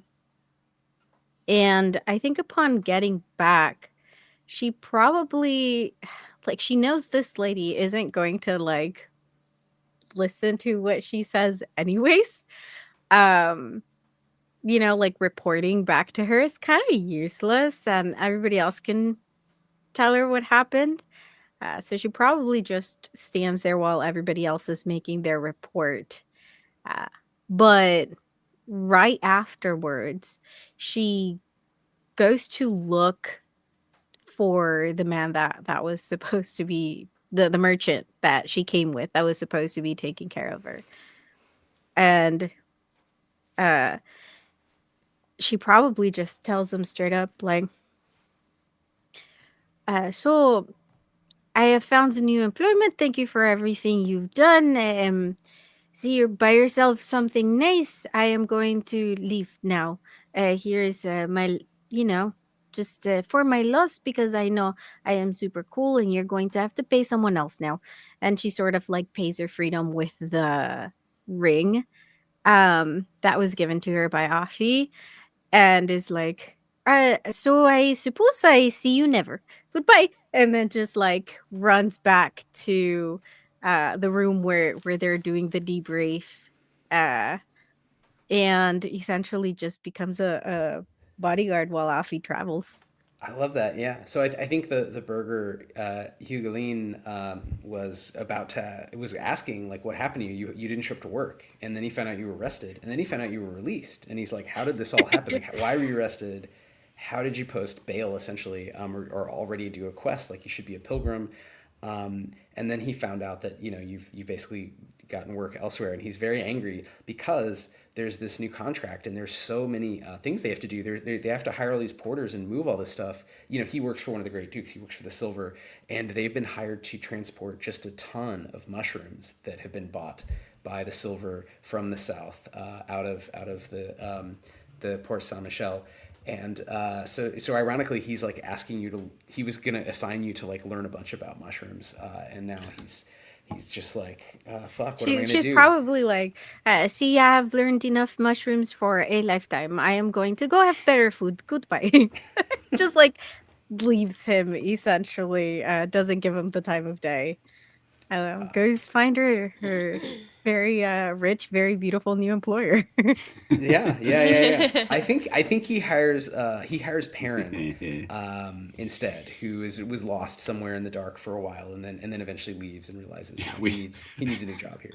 We did definitely leave Perrin behind. Yeah. At some point, he's just walking in the caves like, oh, where did you guys go? But hey, he didn't die, and that works out for all of us. That's a win. That's a big double. That is a win. Rachel, thank you for putting this together. Thanks for bringing on such excellent. Oh, do I not get an end? You get the the last word. That's oh, okay. I was like, thank you. I was like, we're done. Hold on, I have a thing. No, we'll do our pluggables after. Just saying, Rachel, what's the last word for Juliet's perspective? How does Juliet close it out for us? I was so afraid. Well, okay, I wanted to. So she was giving, like, she was the mushroom lady. She was speaking. Sorry. Yes, the Anchorite was able to, for a brief few seconds before you realized there would be more, basically mindless demoniacs who followed Elakian, who would be coming, and you really needed to leave. You would have a chance. You'd have basically, I don't know, not to put it in rounds, but like half a minute or something to converse, and all of you might have used that time differently, like, ooh, give me a turn. You have to really bend down and listen to the ground as this whispering lady revealed some wisdom. So you can ask anything and she'll answer as best as she could. Well, I think it's something a little bit more beautiful than that, perhaps maybe not so much a conversation as much as me being one with the spores and her being also one with the spores. Maybe an exchange of spores for information. And what I would like for Juliet to learn from that is how to advance her own sporific powers. Maybe not to become a mushroom biome, but perhaps the ability to overcome some of the loss of control that could come with further maleficia. So I think in a way that would be what she takes away. And yes, once leaving and returning to the person who hired us, I think the last thing that she, after expressing her combined efforts of what was going on with the mushrooms, she would just leave it on. So, do I get a baguette? That's great. I think we zoom away. We see in the moment that penultimate scene is a woman breathing spores down into the mouth of a very old, basically dead woman who breathes spores back up, and it's got this very strange, like, the substance level. Like, what is it? It's not really erotic. It's real weird. It's real weird. Exchange.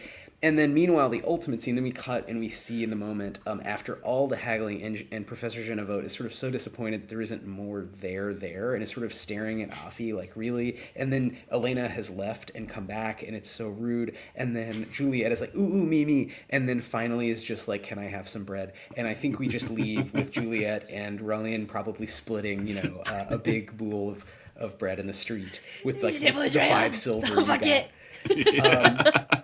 Thank you all so much.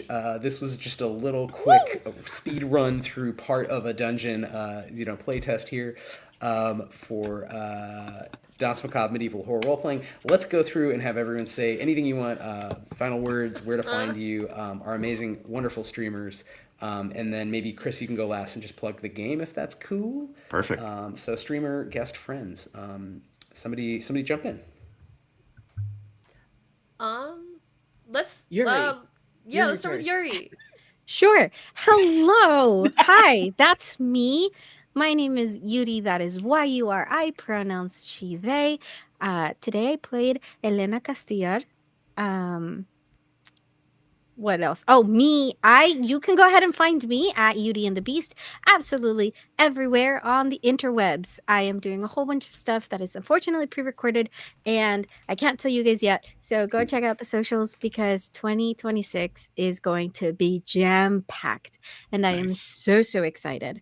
Also, a new campaign, Pangs and Fangs, over at Jenna Dagger's Twitch. It's a Curse of Strahd campaign that just came out. It's her first campaign on her channel. It is amazing so far. I am not part of the adventuring party, but all of the NPCs in the campaign, the major ones, are being played by other people in the community. I am one of the NPCs. I believe that episode came out on Friday, so this is not spoilers. I am playing oh my god, what is the Irina, the main so I play Irina in that campaign, and I am so excited. It is so much fun so far, and I can't wait for you guys all to see it.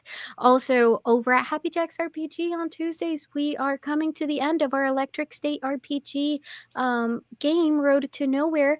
It is like an in-studio game where we meet up every Tuesday, and it is emotional. We're getting to the end, maybe like 2-3 episodes.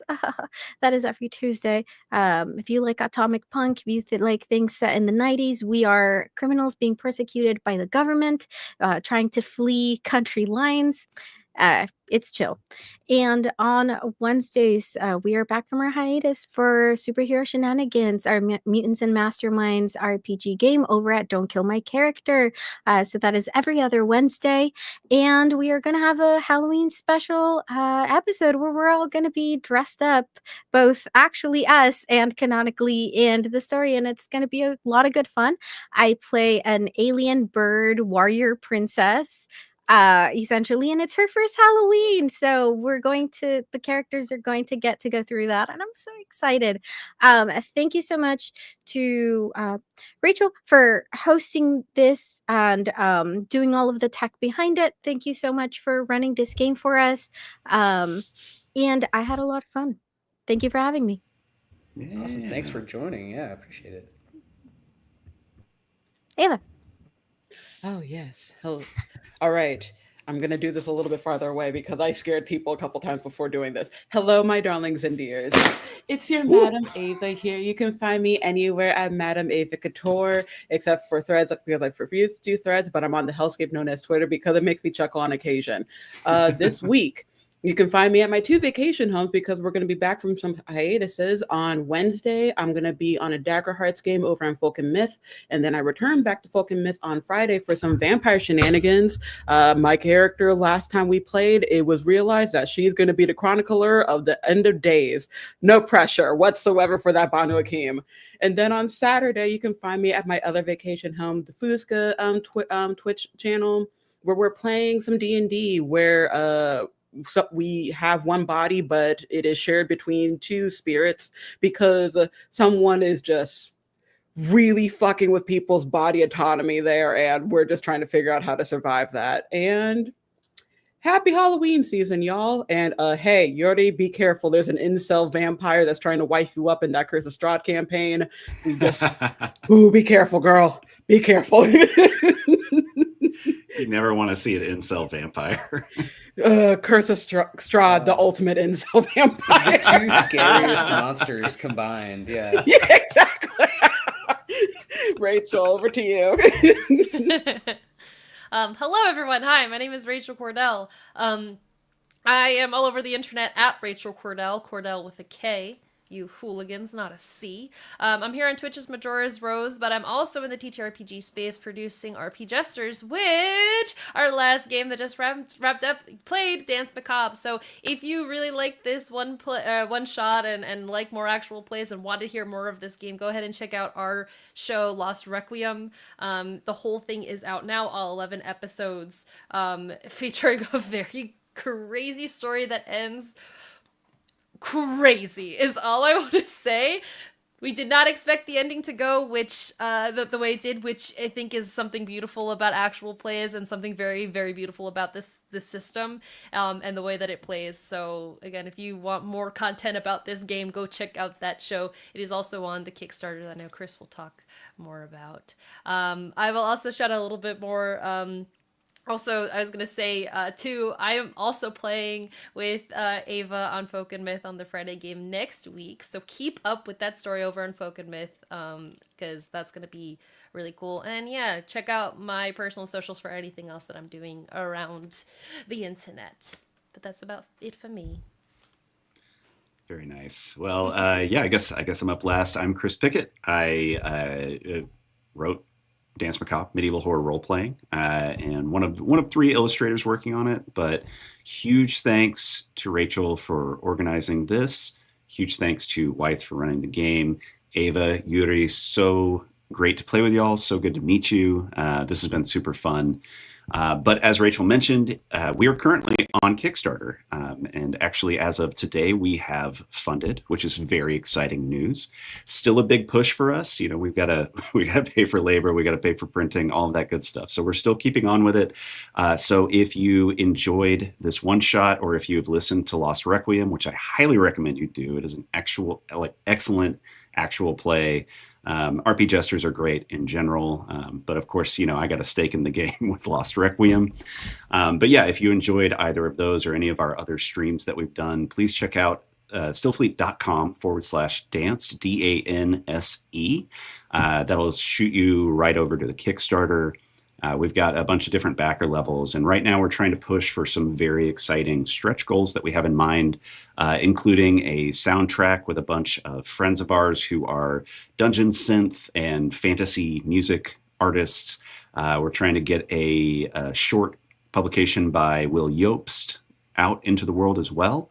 So yeah, help us out with those stretch goals. We'll be around until basically the first week of November. We'll be funding. Otherwise, if you want to see my art or the tattoos that I make, things like that, or occasionally posting opinions about RPGs. You can find me pretty much on most platforms as timespace.place. I'm on Instagram at timespace.place, Blue Sky, same thing. That's it. I don't actually like social media that much, so I'm keeping it limited.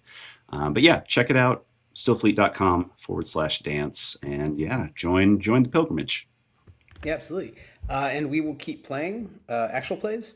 And we're just cycling through just one-offs and groups. And this was our big, kind of streamer group. We played with some historians, and we're playing with our buddies from New York, Twice Rolled Tales next week. So Chris will be running that. So you can check out if you enjoyed this. Same time, same place. And the week after, we will not be streaming per se. We will be live with our buddies from Fun City in person in New York City for our live event for the campaign. So if you're watching this or if you're listening, and it's we're on October 12th right now, but if you're interested in the game, we got a couple more actual plays and streams coming up, and yeah, they're all going to be different stories, different places, and this was a little preview of our book set underneath Paris. So hopefully, all of the baguette jokes aside, it seems like an interesting setting, and also I had a lot of fun, a lot of laughs. And always do, frankly. I feel like making fun of the French. It's like, we're okay, right? They're cool. Thank you guys so much. Really, really appreciate you. Thanks to everyone who tuned in. And yeah, please check out everyone's great work and back Danse Macabre medieval horror role playing. Bye bye.